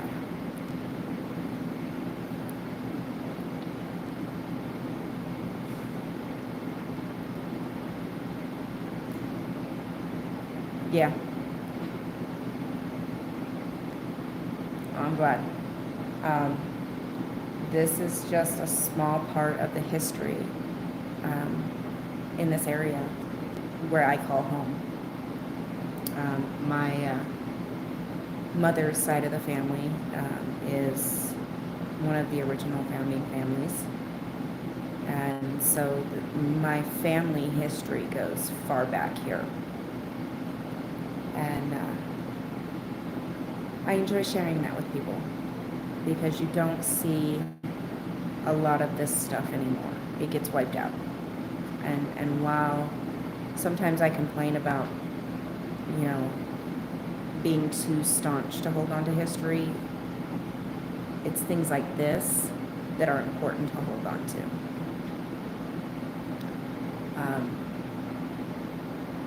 They actually have where you can ride with the conductor. You can ride in the caboose. They have stargazing trains, geology trains, where it talks about the geology of the area. They run all kinds of stuff here throughout the year. They even have snowshoot sessions where you can actually come out when there's snow in the wintertime, and they'll run the train occasionally for wintertime photography of the train. They do as much as humanly possible. They do the restorations and all the work here in-house. Yeah, Maya. So there's still the county museum. This is the railroad museum, and it's all about the railroad. But then we also have the county museum that actually has a few houses and buildings out in the backyard that have been moved to that location to preserve them for their historical value. And then there's also the Renaissance Village that opens in September, I believe, where they actually will open the houses, and each house is decorated in a fashion to represent one of the cultural backgrounds that have been through Ely with the mines and the railroads. So each one is decorated in the time frame of that culture that came here, that cultural group that came here and came through. So I'm really looking forward to that one. I did go in the wintertime when there was still snow, but I wasn't able to get anybody to open any of the buildings, and I would just record it from the outside. But I didn't really care for that. I really want to get inside so you guys, I can show you guys all the little stuff in all the cases and you know, the way they have it set up, because these houses are actually decorated as if they would have been during the time frame of those cultural groups coming through town. And they came through for the mines and the railroad. So I'm really looking forward to when the Renaissance Village opens, and I can take you guys up there too. And that is literally right off the side of the track. So if I time it right, we can catch the train going by at the same time. I can't believe how good I did on timing today. It was amazing. That was perfect timing. I wanted to catch the train coming back in, because you get a better shot of the train coming in than when you do when they're leaving. So that timed out perfectly. Yeah, that is the plan. Sometime in the summer, once the Renaissance Village opens and I can get inside the buildings, I'm going to take you guys down there, because that one is definitely interesting to see how similar yet how different each house is decorated. So I'm really looking forward to that one. Stay. And then the county museum as well. And then there's still over in McGill, which is another town, little speck of a town, even smaller than Ely, down the highway. They have an old pharmacy museum that I want to take you guys to too. It's just a single building, you know, but it'd be really neat to see an old pharmacy that's been kept up. So I do have some plans and some ideas for you guys throughout the summer. So stay tuned for sure, because we're gonna have a lot of fun. There's a lot around Ely to do. I'm also looking into the potential of getting a satellite internet provider, because we have questionable signal, and I can literally go 15 minutes outside of town and I have no signal whatsoever, could be completely off grid. I am looking into potentially getting a satellite internet provider, so that we have signal, whether we go camping or, you know, hunting, fishing, because some of these places for fishing are off-grid, no signal. So I am looking into that possibility. I'll have to figure it out. So, but I'm going to go ahead and call it quits for now. I'm going to try to do another video later about Grinchy feet. That's, right now, that one's the top of the list. But I would be looking at the mobile version instead of the home version, so that we could take it with us when we go out and about, or you know, our drives to Vegas. That would help a lot, because then we'd have a signal no matter what. When we go camping, you know, there's, yeah. I'm looking at what a lot of RVers and van lifers use for internet. So it's still a possibility. It's not something set in stone yet. But that Starlink is kind of at the top of the list for that. So we'll have to, I'm still looking. I don't just settle right away on the first thing that pops up. I like to do my research, and I like to find out how other people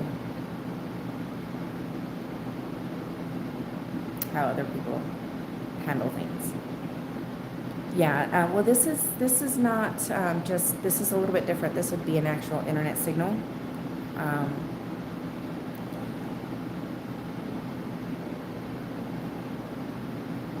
Satellite phones are kind of single use. And we never go out alone. So we'll never, you know, if my husband goes scouting or hunting or anything, we always pair up. We never go alone. But this is more for being able to have signal, you know, when we're traveling or when we're out camping or something. You know, safety that way. The panel would be a little big to kind of take it with you when you're out scouting or hunting, but it'd be nice to have it back at camp, you know, things like that. So, but yeah, I have my adopted brother here, that him and my husband are two peas in a pod. So if my husband pulls a tag, my brother would be out with it. When my brother pulls a tag, my husband's out with it. So, yeah, two peas in a friggin' pod. So neither one of them ever go out alone. So that's always the safest option there. But it would be nice to have a signal, say, back at camp, or if we're driving to Vegas, because there's so much of that route that does not have service. You know, so we would have a signal all the time that way. And then since I have signal issues at home with my home internet, that would be something I could potentially use for just my stuff and my streaming. So, yeah, it's some different ideas that I've got floating around in my head. I always got something going on in my noggin. So, I'm going to let you guys go. And like I said, I'm going to try to do another live tonight, talking about Grinchy feed on your dogs, and how to be able to clean them up and trim up that excess hair that grows around the feet. So that's a try. It's not a guarantee, but I am going to try. But from now, Mona has finally stopped panting. Oh, you're welcome. You're very welcome. I enjoy coming down here just to walk around. I love this place. Yeah, I love this place. So I enjoy coming down and just walking around. But Mona has cooled off. So I'm going to go ahead and shut off the live and run by and pick up something for supper and then go home. All right, Maya, we'll see you later. And you're welcome, Keith. Like I said, I really enjoy coming down here and just walking around and hanging out. It's a really relaxing place, even when the trains are making so much noise. Oh, Carrie Ann. Okay, we'll stay for a little bit longer.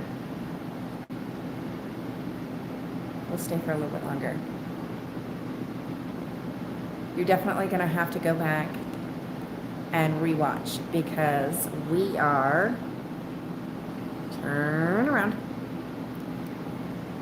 we took a tour through. This is, oh, that's okay, Carrie Ann. This is the museum portion, small museum portion of the railroad, the historic railroad that we have. And there's the old ticket window. But we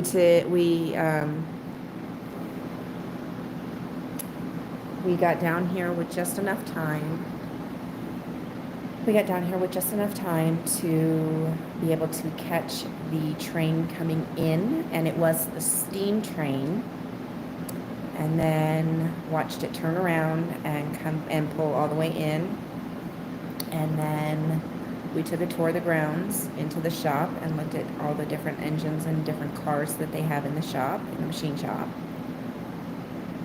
Stopped and looked at a couple of the buildings and read the placards about the buildings. And then we came in here. So yeah, you'll definitely have to rewatch. But in the meantime, since Carrie just got here, I'll just stay live while we run, and she can see. Oh, did you miss that part, Keith? Yeah, you can actually watch the steam train. It wasn't the diesel today. They ran the steam train this morning. So you can actually watch the steam train pulling in. I timed it perfectly. Worked out like a dream.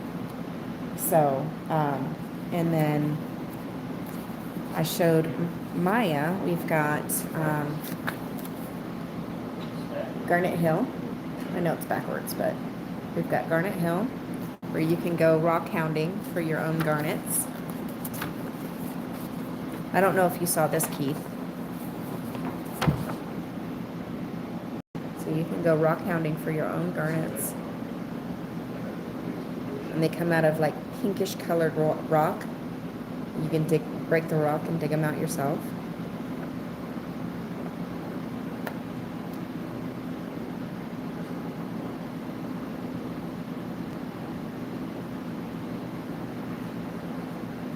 Yes, I did. I didn't know if you wanted me to say it publicly or not, so I wasn't going to. I was going to email you or text you later.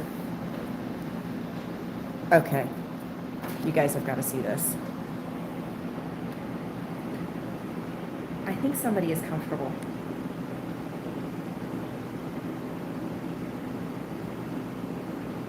Completely stretched out. Oh, Lord have mercy. So, and then this is kind of the topographical map of where it's at, just outside of town. Oh yeah, she's totally, yeah, I got here, I timed it perfectly. I knew the train left at,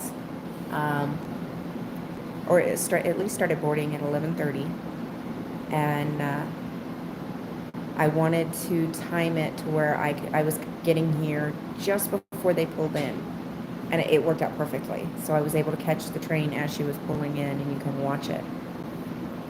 Yes, that's my girl. That's Mona. Turn.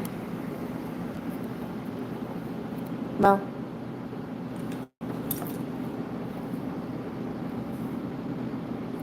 You mama's girl. Are you ready to go? Are you ready to go? Okay. Well, since Carrie Ann just got here, we'll she splooted again. She got up, she turned around, and then she went sploots. Sploots.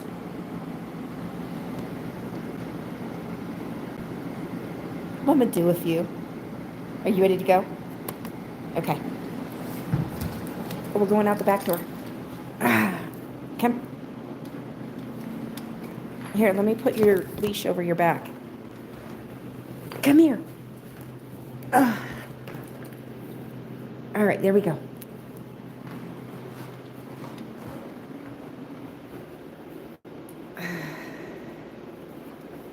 Let me move the flag.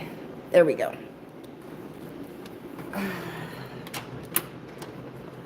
Just wait a minute. Okay. Excuse us. Mind your nose. Good girl. I like your dog. Oh, thank you. All right, let's go. We're going to the car.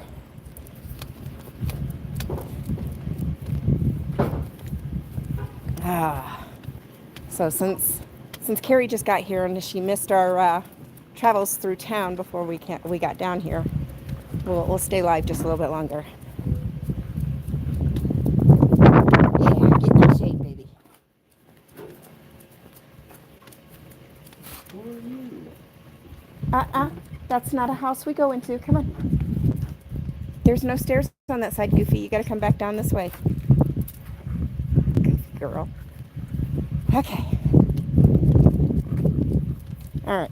Now we're past all the peeps. Come on. Come.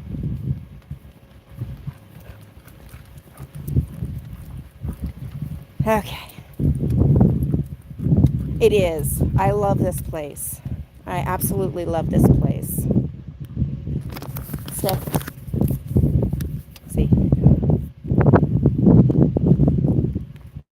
He's a good girl. You stay right here. So this is where the train came in when we got here. She came down that track right there and then pulled in. And you can see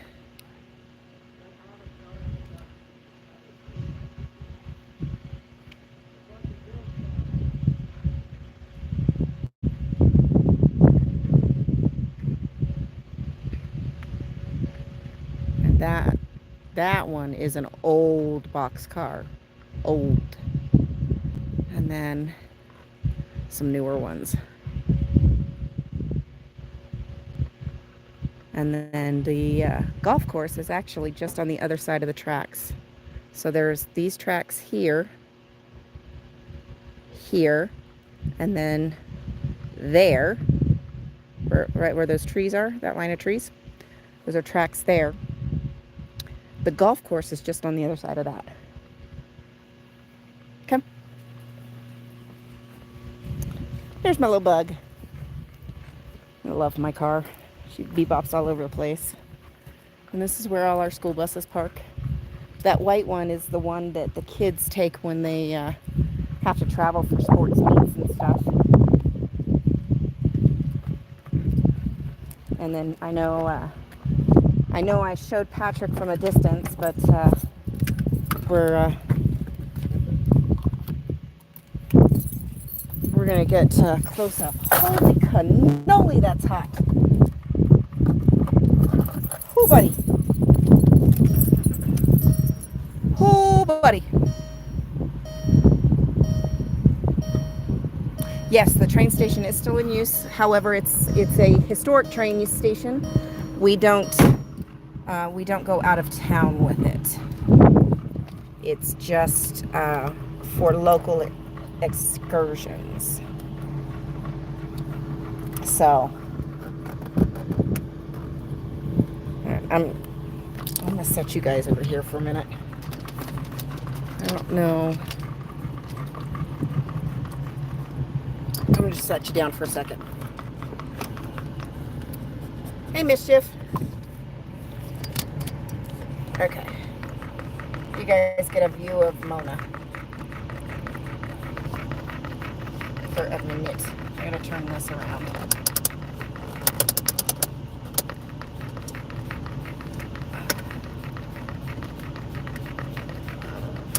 There we go.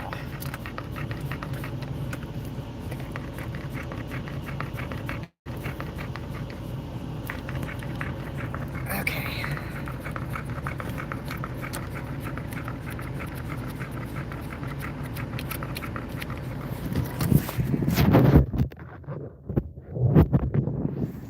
Let's see.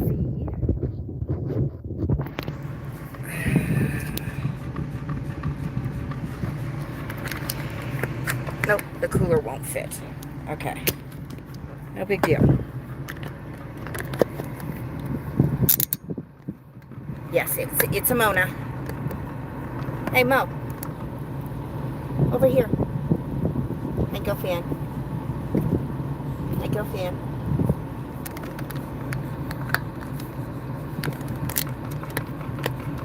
She's something else, ain't she? All right. Window. All right. Since Mischief and Carrie Ann just got here, let me get my other phone out of my pocket. Man, that cooler worked like a charm keeping my phone cold. My phone did not overheat after I put it on. It did before, shut my phone off. Before I got a chance to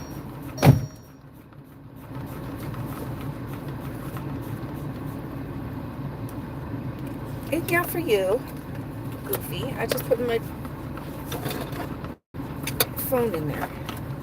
Okay.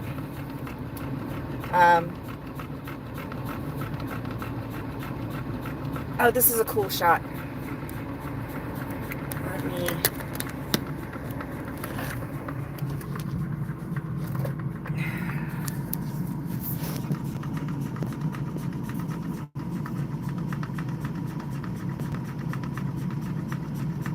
That's cool. Oh, no, you're fine. And then there's the water tower. Because I almost forgot. I told Patrick, was it Patrick? I think it was Patrick, that I would get a close-up picture for him. Hey, Scooter Mom. I told him I would get him a close-up picture of the one smelter stack that we still have left. So, I can do that. And then I do have to go to the store and grab something for supper. So you guys can just ride along. I was going to go ahead and kill the live, but you guys can just ride along. All right. Is that one open? Turn on. Thank you for the kisses on my arm. You're the bestest.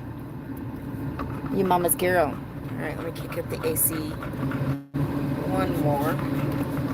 That's not too loud on the phone, is it?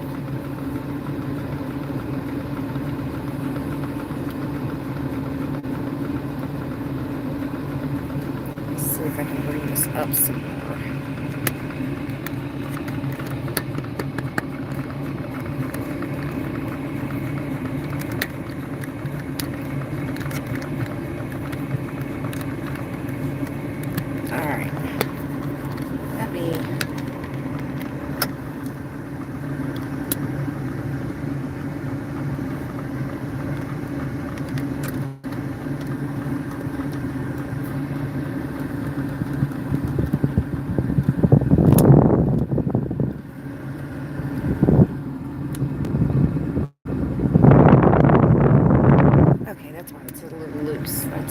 Okay, got it figured out. And then bring this one down a little bit. Alright, I think I got it figured out. Bring you guys up a little bit more. Okay. That way you got a better shot of the view and not so much of my dash and the front hood of my car. Then I am. I've been here and we took a full tour of the historic Nevada Northern Railway. If you'd like, you can stop or start from the beginning and watch. It's pretty cool if you're into historic trains.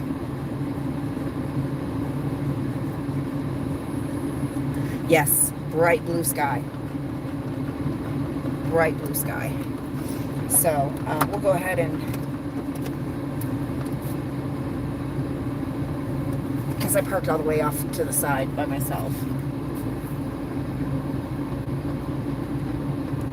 But I did tell Patrick, I'm almost positive it was Patrick, that I would get a close-up of the smelter, which is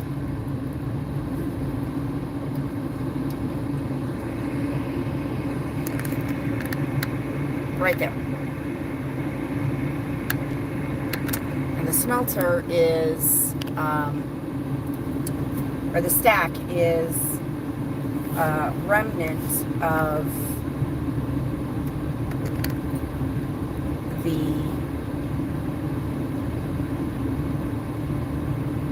smelters that we had here. And the smelters, they would mine the ore at the mines and then take them to the smelters to be processed. The smelters are no longer in existence, and this is the last smokestack that we have left.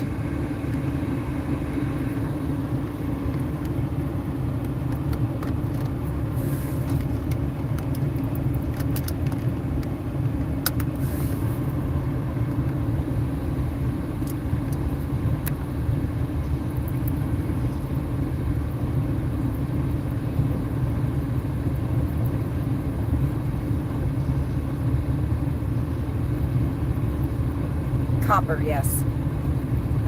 With small amounts of gold, we do have small gold mines and silver, but for this particular immediate area, it was all 90% copper. So just to the left there, on the very left of your screen, you can see the smokestack. And that's the last one that's still structurally sound, standing. They were talking about taking it down a couple years ago, but obviously they didn't actually do it, so. Pardon all the shaking. It's bumpy roads back here.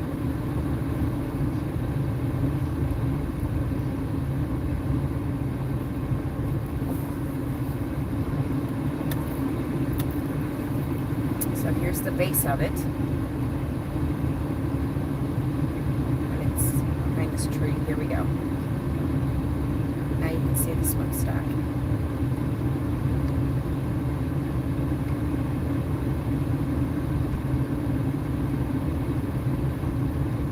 And the base.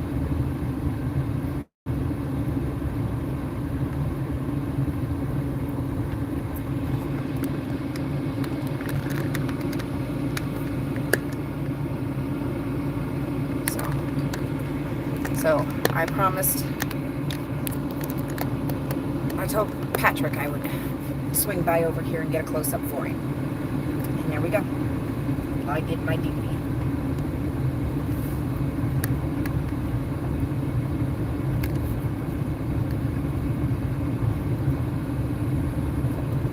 What time is it? 2:39, okay.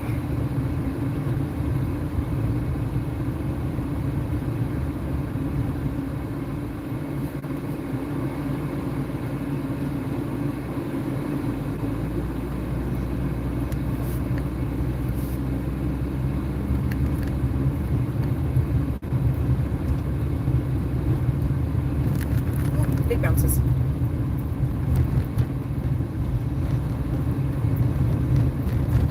Where's my tea at? Oh, my tea's still cold. Well, somewhat cold.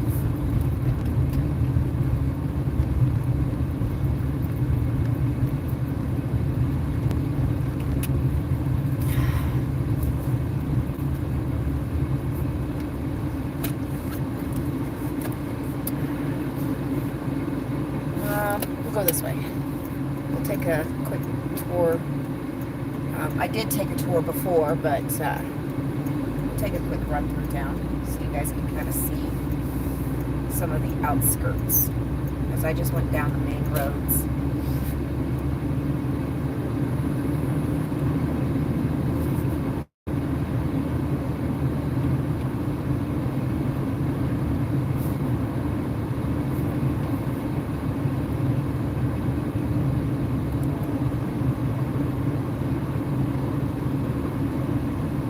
So the shooting range where I took my youngest when we went shooting is just straight ahead and off a little to the left, right at the base of the mountain there.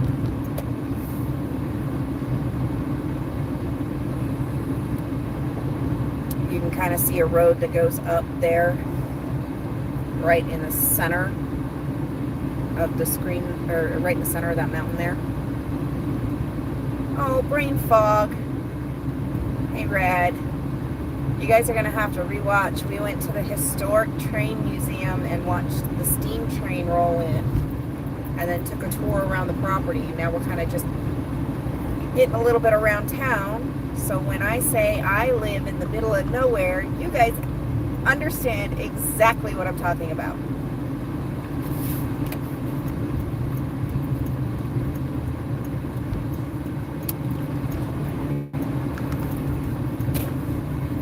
I apologize for the jerkiness. It got awful hot, so my phone holder is a little loose right now.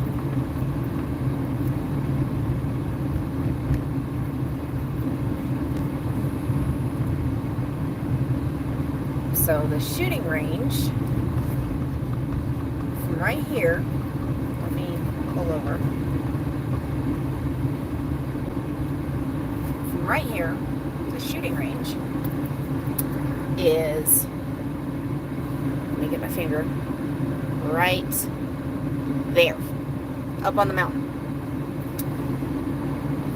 That's where, for those that tuned in when I took my youngest out, that's where we were, up on the mountain, on the end, bottom of the mountain up there.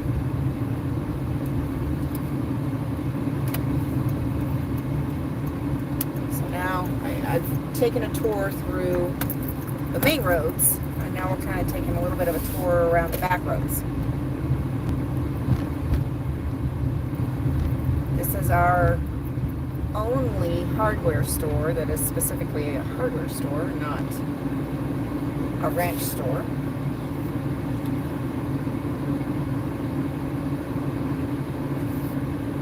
Like Cow Ranch. Cow Ranch is another like Tractor Supply. It's similar to that. But this is Bath Lumber. This is our hey PETA. I didn't realize that was you. I just saw Room Raid. I didn't realize it was PETA. So this is like the very edge of town. Like the back corner of town. I'm gonna pull over right here. And I'm gonna just kind of scroll. That's the lumberyard.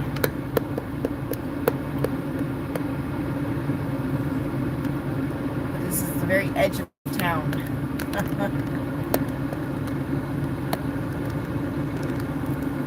Oh, got twisted. There we go. Now we're gonna flip a Yui. No, we're not. We're gonna just cut through here. Forgot about this.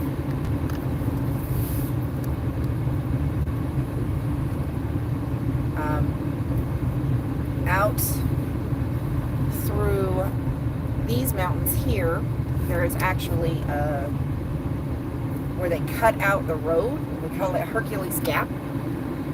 And on the other side out there is where the no, I'm not getting wood today. But out through Hercules Gap, through these mountains here, out on the other side is where the state prison is. So we're going to stop on the tracks, or stop for the tracks, because the train will pull through here. So they had to put a stop sign here. The train is parked for the rest of the day now.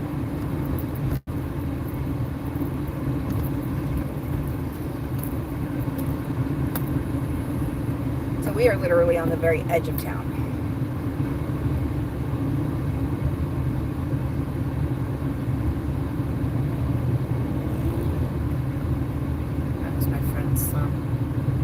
Or grandson, not son, grandson.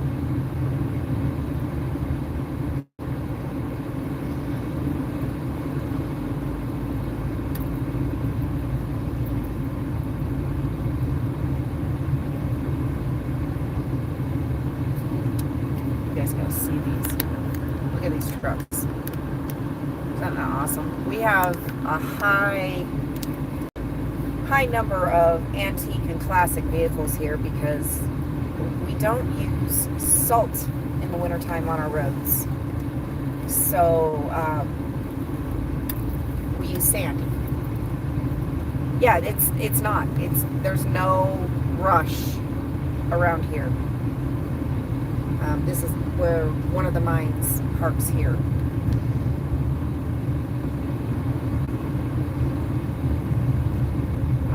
There's absolutely no rush.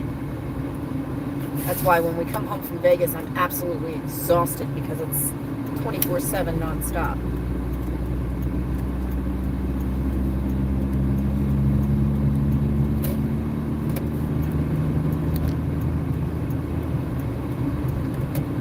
Big Don.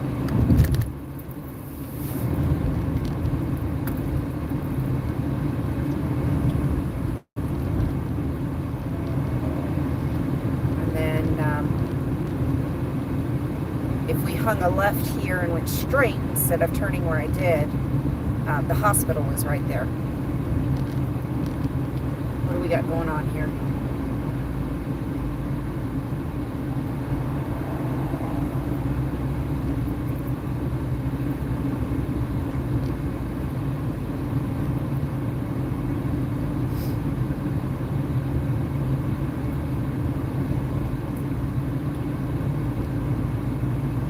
Hey, Rip Guy.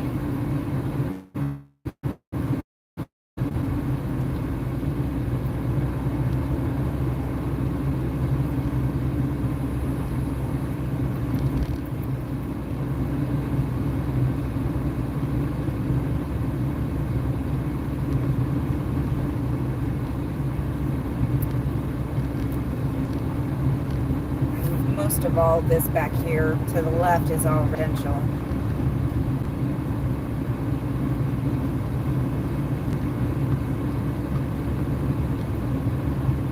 And of course, there's the road for the Railroad Museum where we were just at.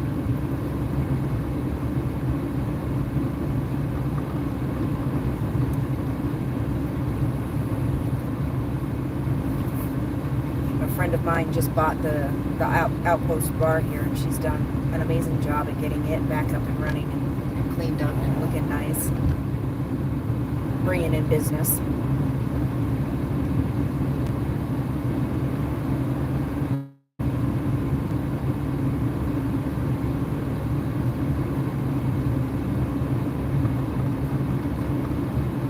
So remember last night I was talking about the Art Deco style of my landlord's former place. It's this place right here on the corner. I'm going to be sad to see it go because it is kind of a landmark here in town, but sadly it's going. They're going to tear it to the ground and put in new buildings.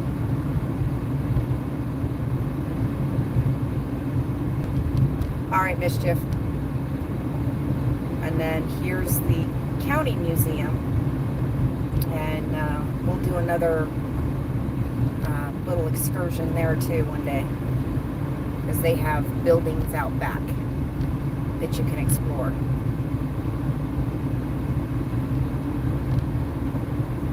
And those water tanks up there. So my house is, and I live up here on the hill to the left here. So I live above town, and those water tanks supply water to the higher portions of town. We're gonna go downtown.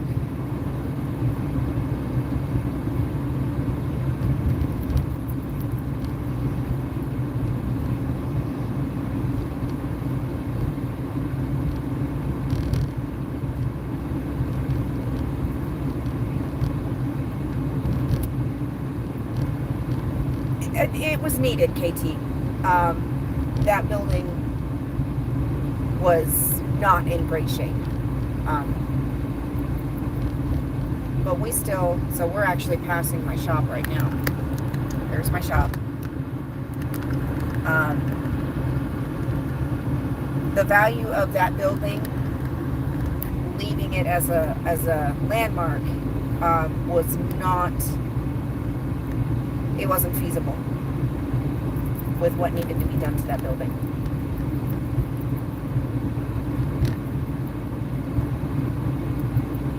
So now up here, pay attention on the left, the side of this building.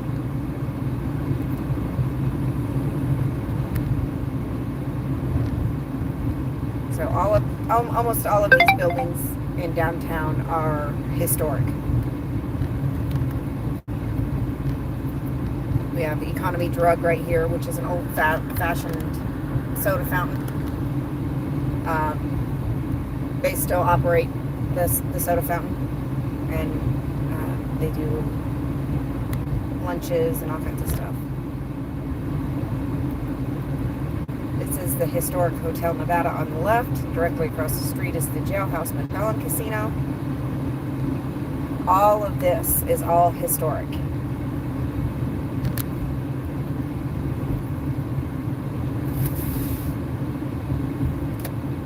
We're going to pull over right here because this is pretty cool.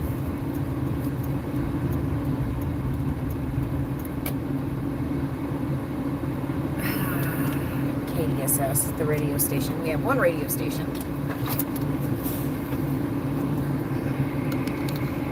Probably.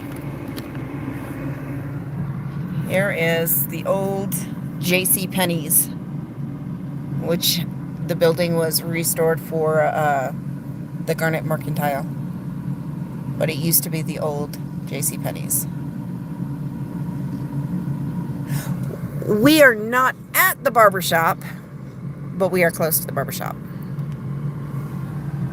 Focus. There we go. And then the radio station. So, but you can see the history in these buildings. This business is still operating to this day. I could walk in there right now. But you can see the history.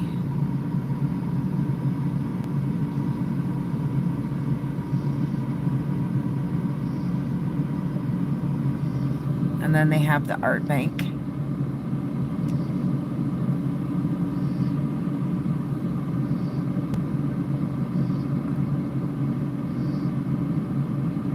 They've taken old plates and turned them into flowers.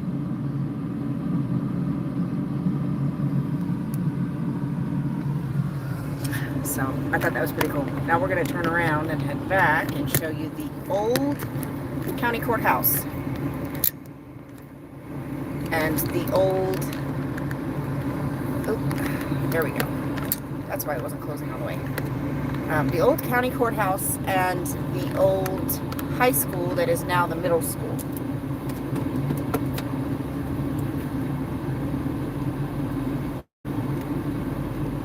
This KRM Auto Repair was the old Ely Ford.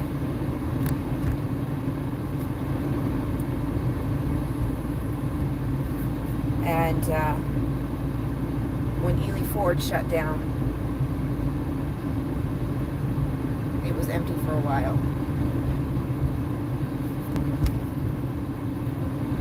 Here's one of the first gas stations that was in town. Richfield. Right here on the left. Real quick.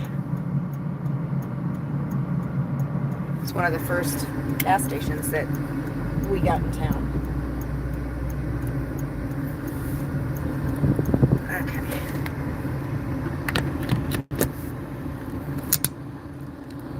And I can actually walk these hills here and get to my house. Way over yonder. Where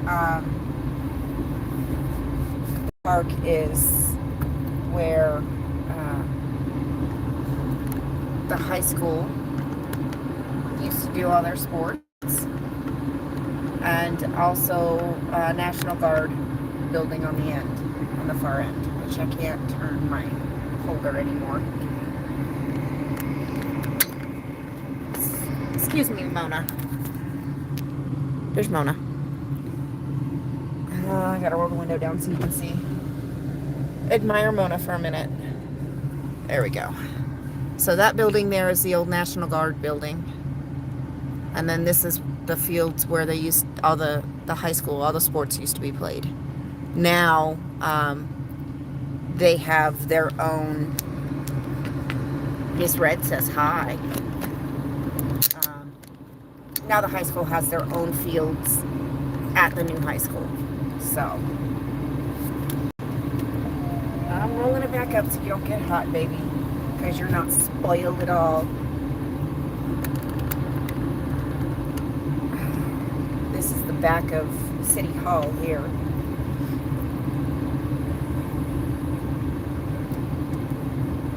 And there's a couple of storefront businesses here. And then, because I have nobody behind me, this is City Hall. Let me pull up a little bit more. There's City Hall.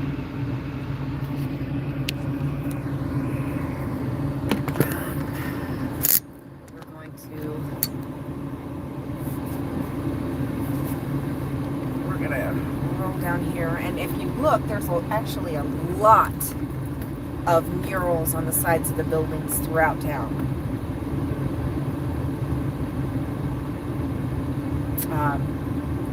Now that the weather's a bit better, I can get back. I have one video already of some of the murals, but there's still a ton more that I want to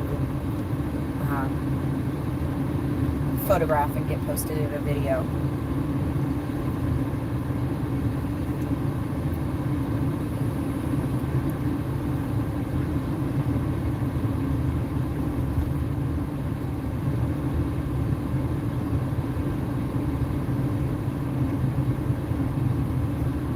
Thank you, Rip Guy. Because I always forget about that.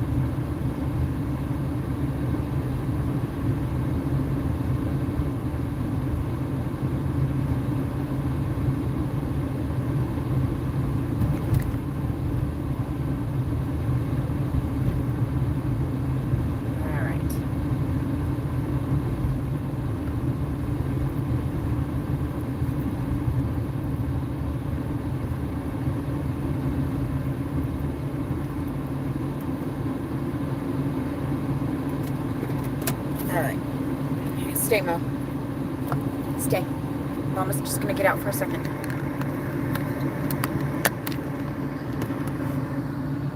Okay, I'm gonna unplug real quick because we're gonna step out for a second. Stay. Oh, I gotta push. Oh! Stay, Mo. Okay. So there's our county library. And here's the historic county courthouse.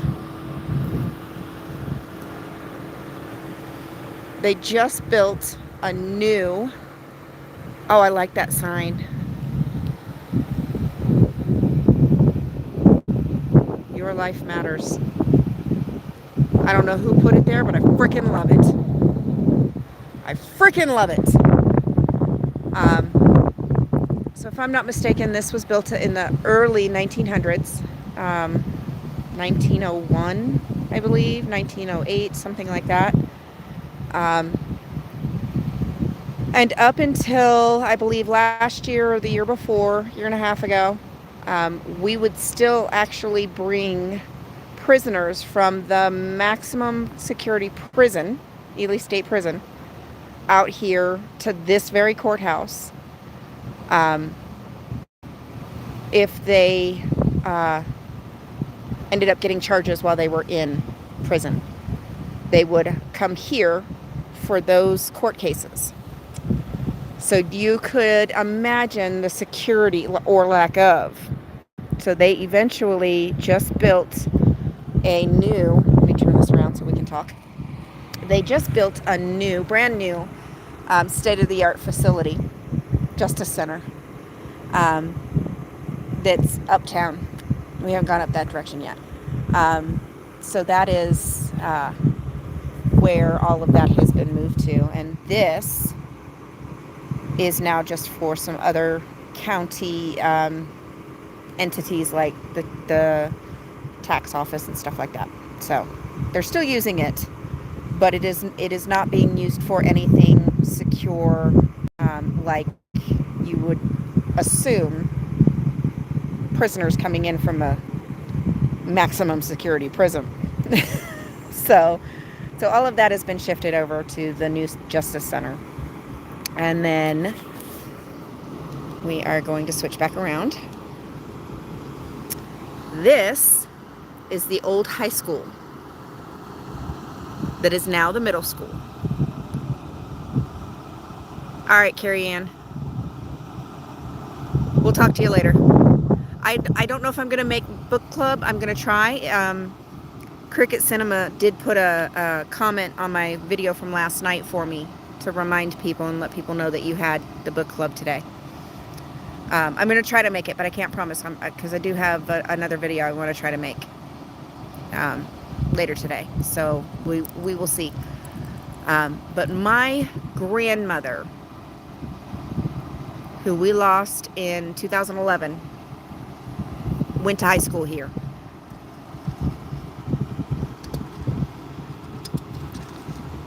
So, and then that building is the Centennial Building. And they're doing some work over there. And they do the Quilters Guild out of there. They do, one of my bonus kids does her gymnastics and stuff, cheer and all that. And all of that she does out of that building as well. So it's kind of like a community center. So there's another one of the murals. That one is in my last video that I did, if I'm not mistaken. Yeah. No, Cricket said something about it during the live, and I asked if they wouldn't mind to go ahead. There's another mural to put it in the comments after the video.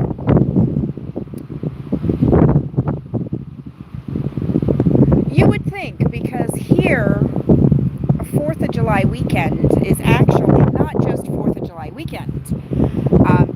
They do the class reunions during that weekend as well, and it's an all-class reunion every year. So you would think they would wait until after the 4th. Maybe they'll have it done by the 4th. Unlikely, but I'm being optimistic. I am being very optimistic.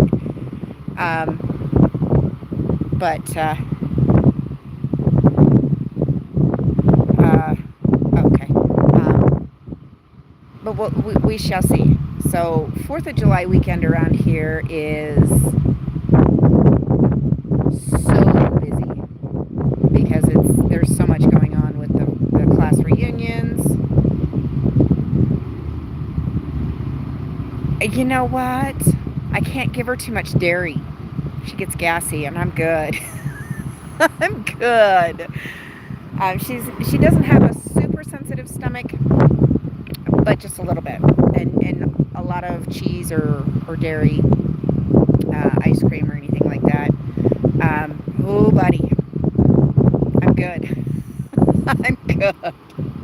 She gets quite stinky, and they're silent, and it's like you'll be fine, and then the next minute it just slaps you right in the face. I'm good. I'm good. She's sitting there in the passenger seat staring at me. You gotta see this.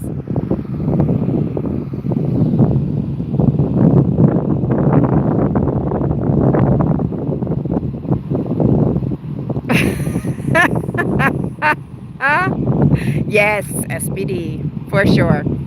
She's just staring at me. I love you, Mona. Oh, she cracks me up. That face, yeah, it's priceless. Come on, cooperate. Yeah, absolutely priceless. Now, this building right here is completely. So I've been here in and out. I moved here originally the first time in 2002, at the end of 2002. And I left in 2007, came back in 2011. And the entire time, that place has been empty. It is completely falling apart on the inside. The cost to not only fix it just to make it safe, but then to also bring it up to code, nobody's going to pay that. There's, from what I've been told, the floors, there's some section of the floors that are falling through. It's been empty for so long. The amount of work that would need to be done to bring it up to code, it's insane. You would have to invest twice as much into repairs and bringing that building up to code than what you would actually pay for the shell of the building. So we have almost half a block on that building alone that's never been used in the 20 years I've been here, and that my mom has been here.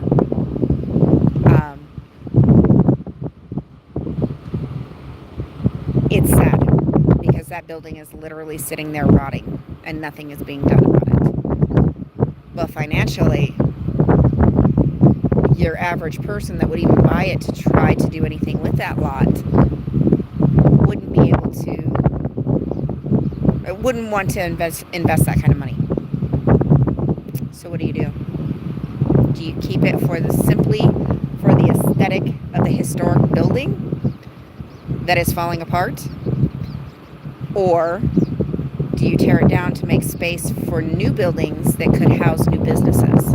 Because that's what, as a business owner myself, that was the biggest thing I ran into when I was trying to get my location and everything, when I was getting my business put together, was where? Location. We just don't have a lot of options here. And it's sad because you could tear that building down, replace it with a small strip, because there's one on the other end of this block that has 4 or 5 different businesses. I hope that's not too loud of a mic. Let me get back in the car.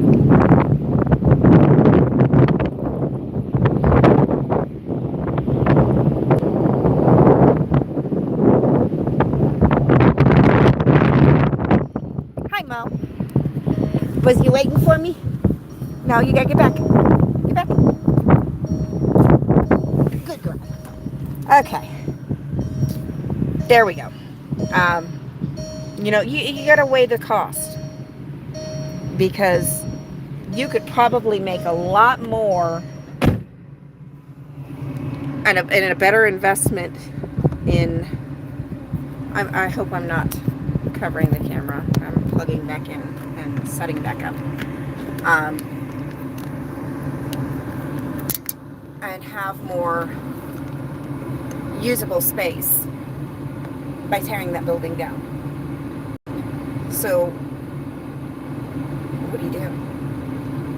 Do you keep it for the historic, knowing that you'll never be able to,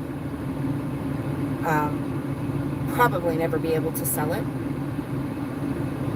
because the cost involved with bringing it up to date and making it safe and bringing it up to code is so much?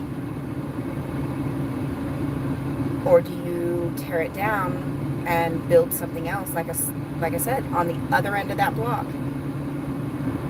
There is Country Financial, so it's 4 businesses. Verizon, Elysium Salon,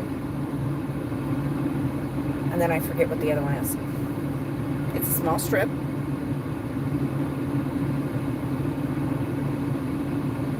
If we had more places for small businesses, we could probably offer more jobs. As it stands right now, mining, housekeeping, and prison are the main employers in this town. If you're not, I wouldn't be able to make it at the mine. I don't play well with others. If somebody's doing something stupid, I'm going to call them out, and that doesn't tend to go over well. I am not qualified to work at the mine, simply because of the physical. I can't pass the physical. So I wouldn't, because I can't pass the physical. It's nothing with a criminal history or anything like that. It's literally the physical that would prevent me from working there. And then you have housekeeping, which is the next biggest employer.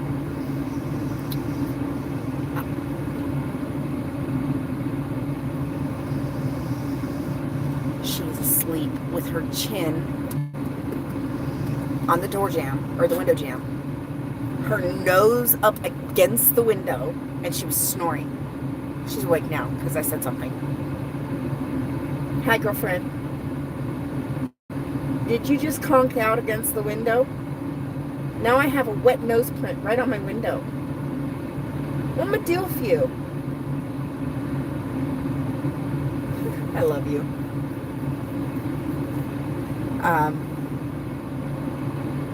I wouldn't do well with housekeeping.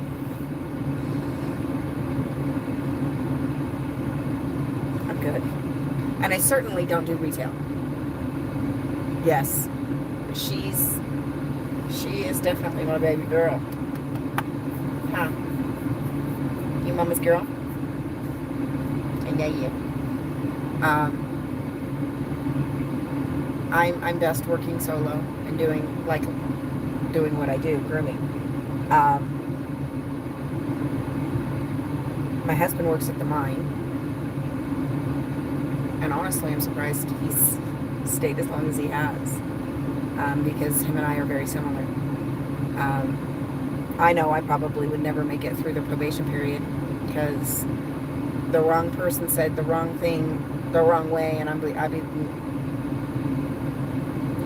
so. I'm best doing what I do. I know my limitations, and I'm well aware of that.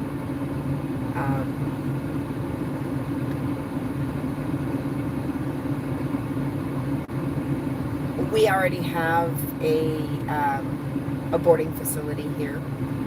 Now that's something along the lines of would definitely be a more of would I have the clientele for something like that. And also, if I did something like that, I would never have time off.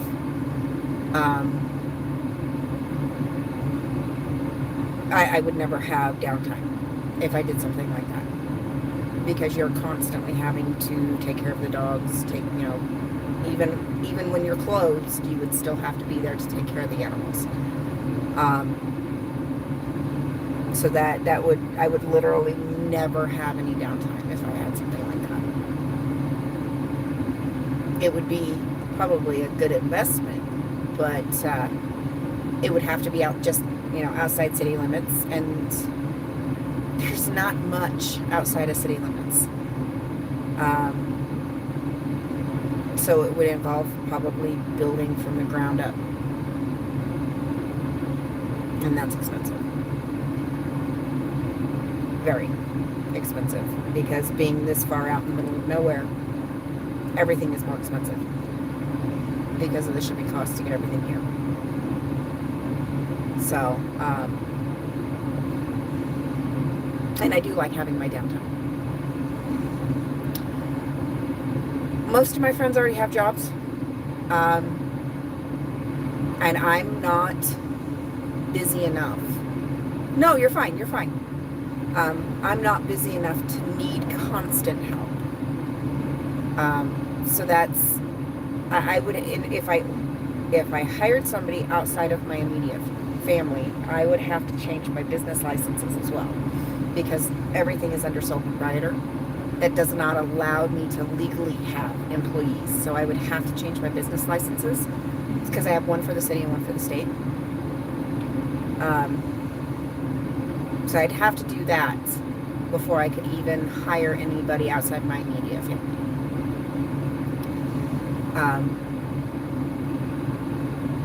And then, of course, I would have to get workman's comp insurance, and there's a lot that goes into it and makes it very expensive to have employees. So I would have to have the business regularly to be able to cover those costs. And while I'm quite busy, I'm not that busy. I average 5 to 10 dogs a day, 4 to 6 weeks, 4 to 6 days a week. So while I'm busy, I'm not so busy that I absolutely need help. And that's just, I'm just used to doing that many dogs a day. So that's not anything I can't handle on my own.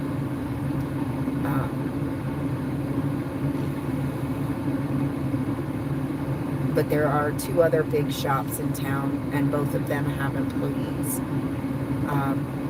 So it would be trying to, if my friends, because like I said, my friends are gainfully employed. But to have employees more often, I would be trying to pick from the same employee pool.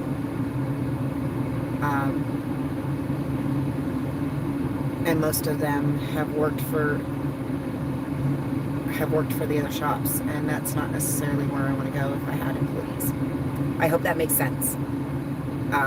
If I had employees, it would be somebody who has never worked in the business, so that I can train them in the way that I work, and it would be less trying to change bad habits.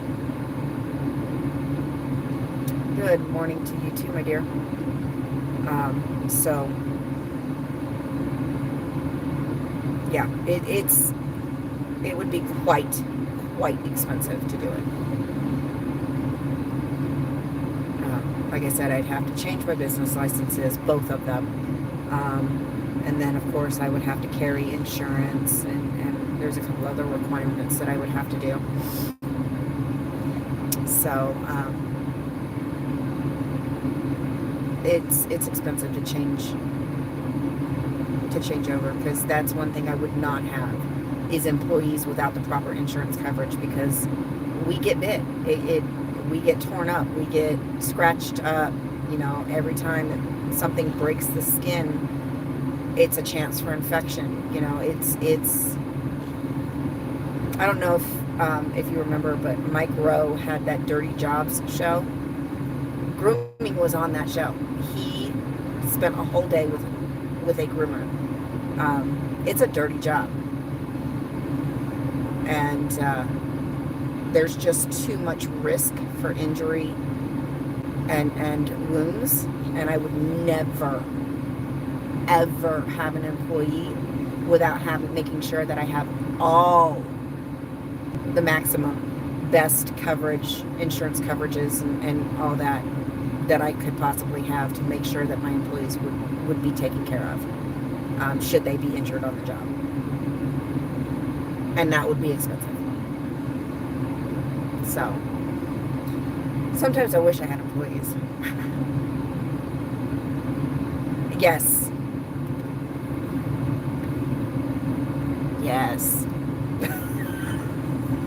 It's horrid. Is what a spider? If it's a spider, I need to catch it and put it out.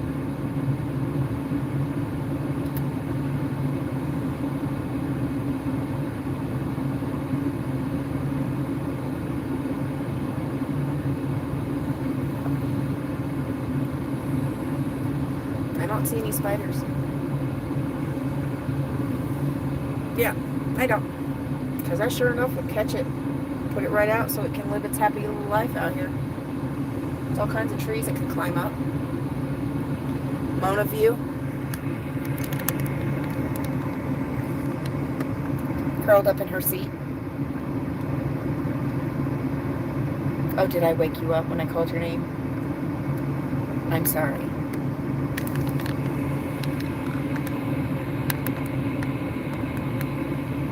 You too, darling. Thanks for stopping in. Make sure you hit the like on your way out. Okay. So we saw the courthouse, the library, the middle school. Where else can we go? Hold that thought.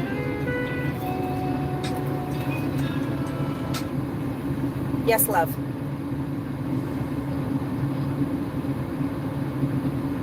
Why are you telling me where I'm at, child? Oh, you're stalking my life. My children are stalking my life. You too, Storm. Have a wonderful day.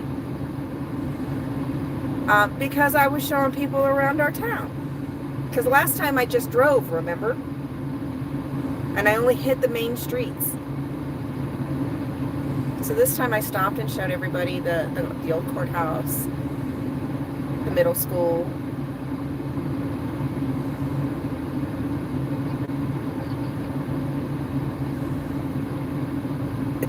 And Red says, hi, pups, pups.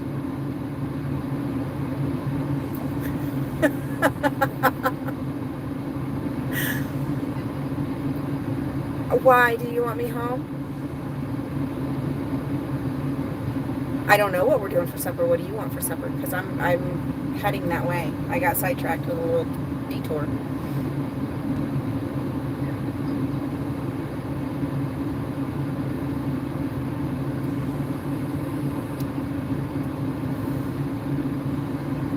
Huh?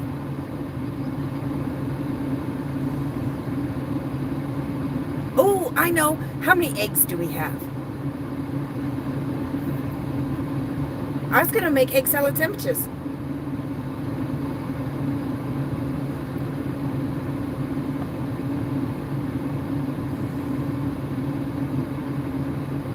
So what am I making for supper?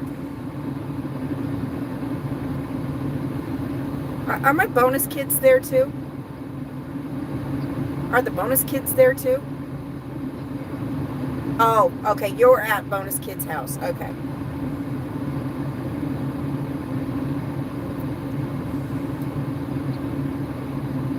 I was thinking I was going to make some egg salad sandwiches. That sounds... Okay. So then I need to go to the store and pick up some bread, I'm assuming.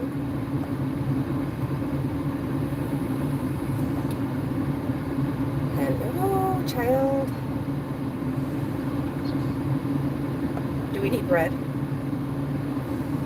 And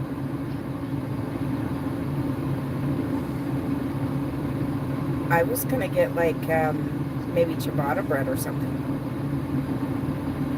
Okay, that's a big fat yes. Okay. Oh, and tell the bonus kids that Red says hi, pups, bonus pups. Red, one of my viewers, one of my friends, she says hi, pup, me, bonus pups, the bonus kids. So Red saying hi to the bonus kids.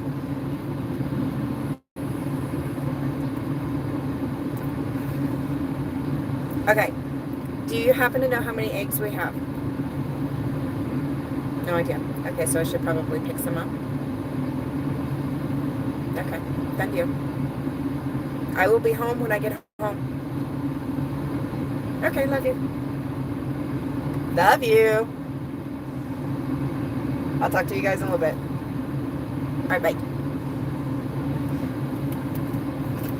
Oh. They're not at home. They're at the friend's house down the street. That's what I was asking too. It took them forever to answer me.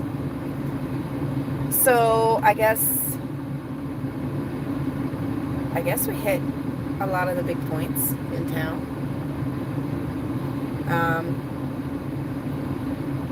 Can I think of anything else? Yeah, but Keith said something about one of his stops about egg salad. Now that's got me wanting. I got a hankering for egg salad now. All right, turn the camera back around so you guys can see out the windshield instead of staring at me.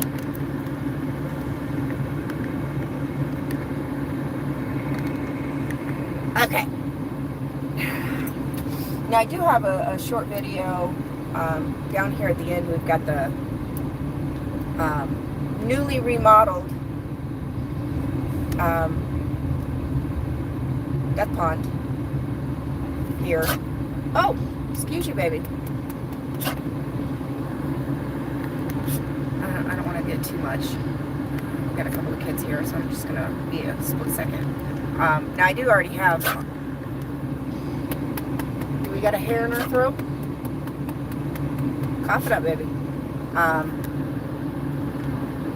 I've got a short, I think. Can't remember if I made it a short or if it was just a short video. Cough it up. That was a hairball. But this is a newly remodeled duck pond that's been there for ages. Alright,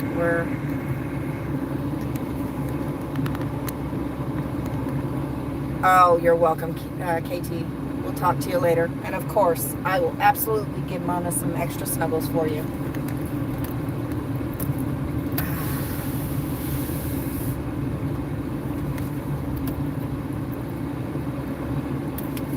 Okay, you're a ways away.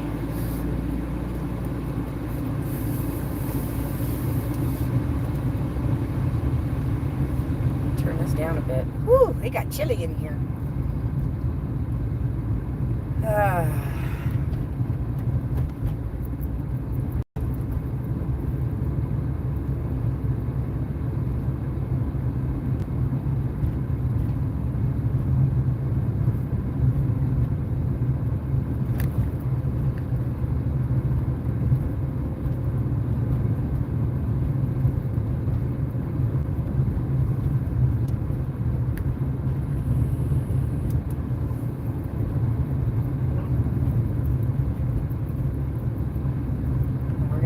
Back to the grocery store.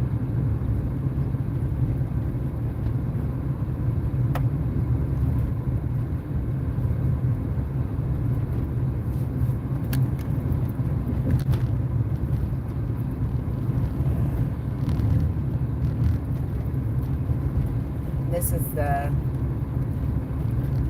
cemetery here. We're up above town. Town sits on the other side there. Sits all the way down at the bottom. We're probably about, I don't know, 150 feet. My house, because that's even higher up, is about another 150, 200 feet up.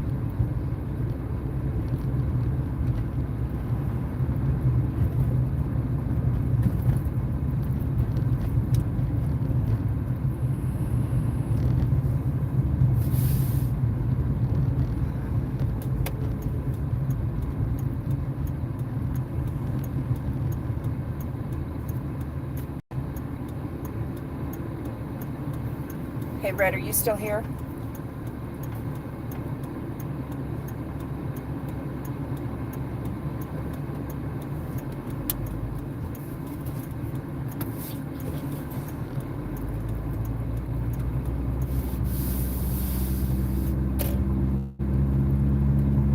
Alright, when we get to the grocery store, I'm going to go ahead and shut off the live. Would you mind looking for me and see if there is another small channel streaming that you guys can go view?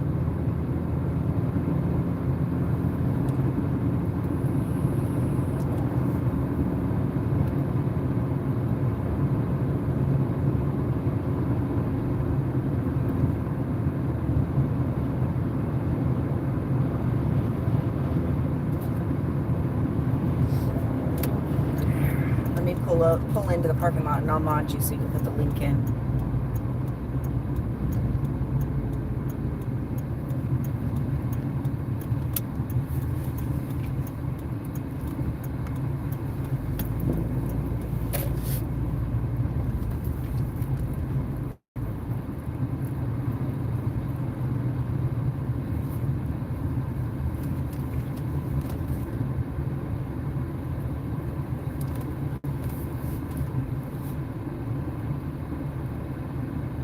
There's a spot right here in the front, not far from the shade, Mo, so you don't have to walk on the hot concrete because Mommy forgot your shoes. Oh, that was perfect. That's perfect. Let me mod you real quick.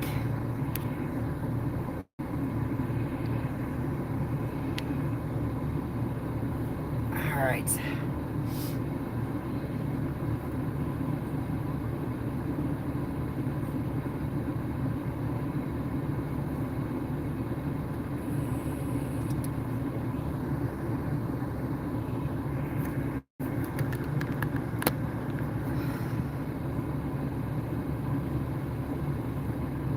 All right, I modded you as a standard mod, so you can put the link in.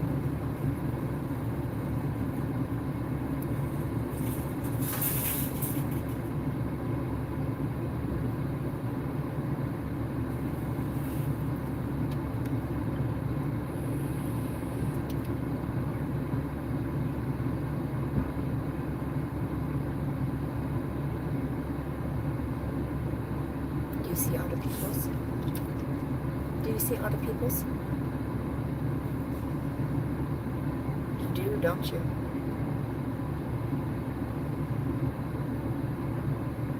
Okay. Well then, Nora, it is, I guess.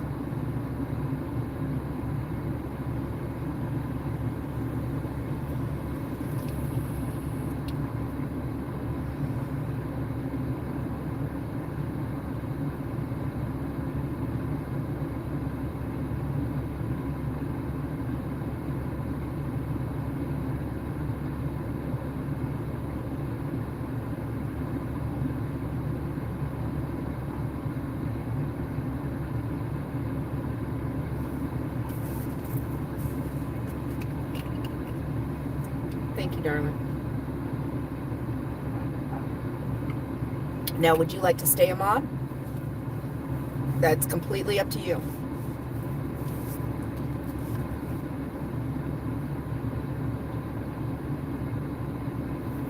If not, then I can take your wrench away.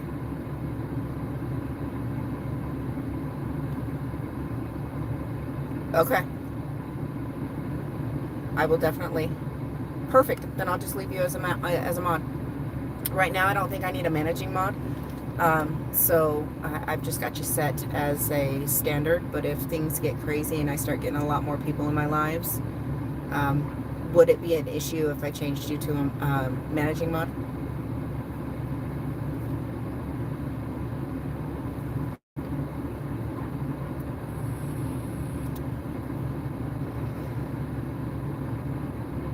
Okay, perfect. Then we'll just leave it the way it is. Now, I do not expect you to pop on every time I do, especially my late night streams. So don't feel like you have to be here. For the most part, I'm pretty good about being able to handle most of the trolls on my own. Usually just smile and laugh at them. But we'll keep you at what we're at now. And then Scooter Mom, I will definitely check it out when I get home, because I'll have a bunch of eggs I'm gonna have to make up for egg salad sandwiches. So I will check that out while I'm cooking eggs. So I am at the grocery store now. I am going to run in and get what I need for supper, and I am going to try to get that other video done a little bit later this evening, later tonight after hubby goes to bed.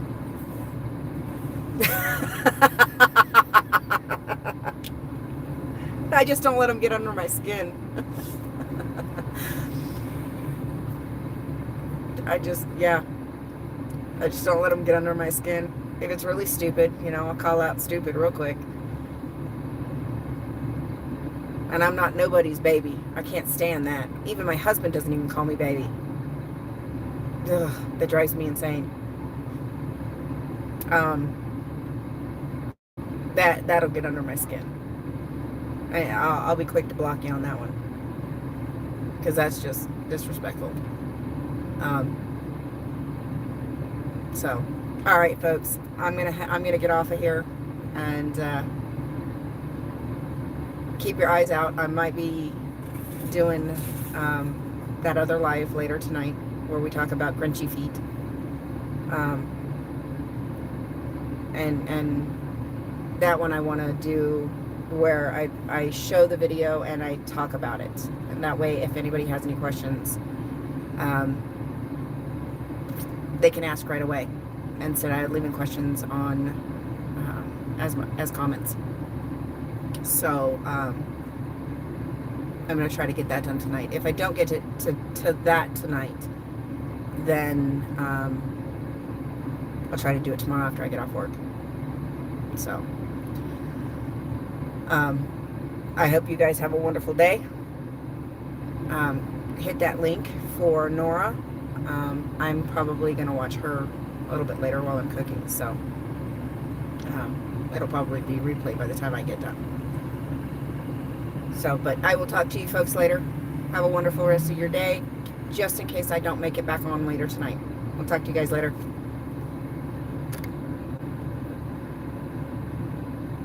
Oh, you're welcome, Red.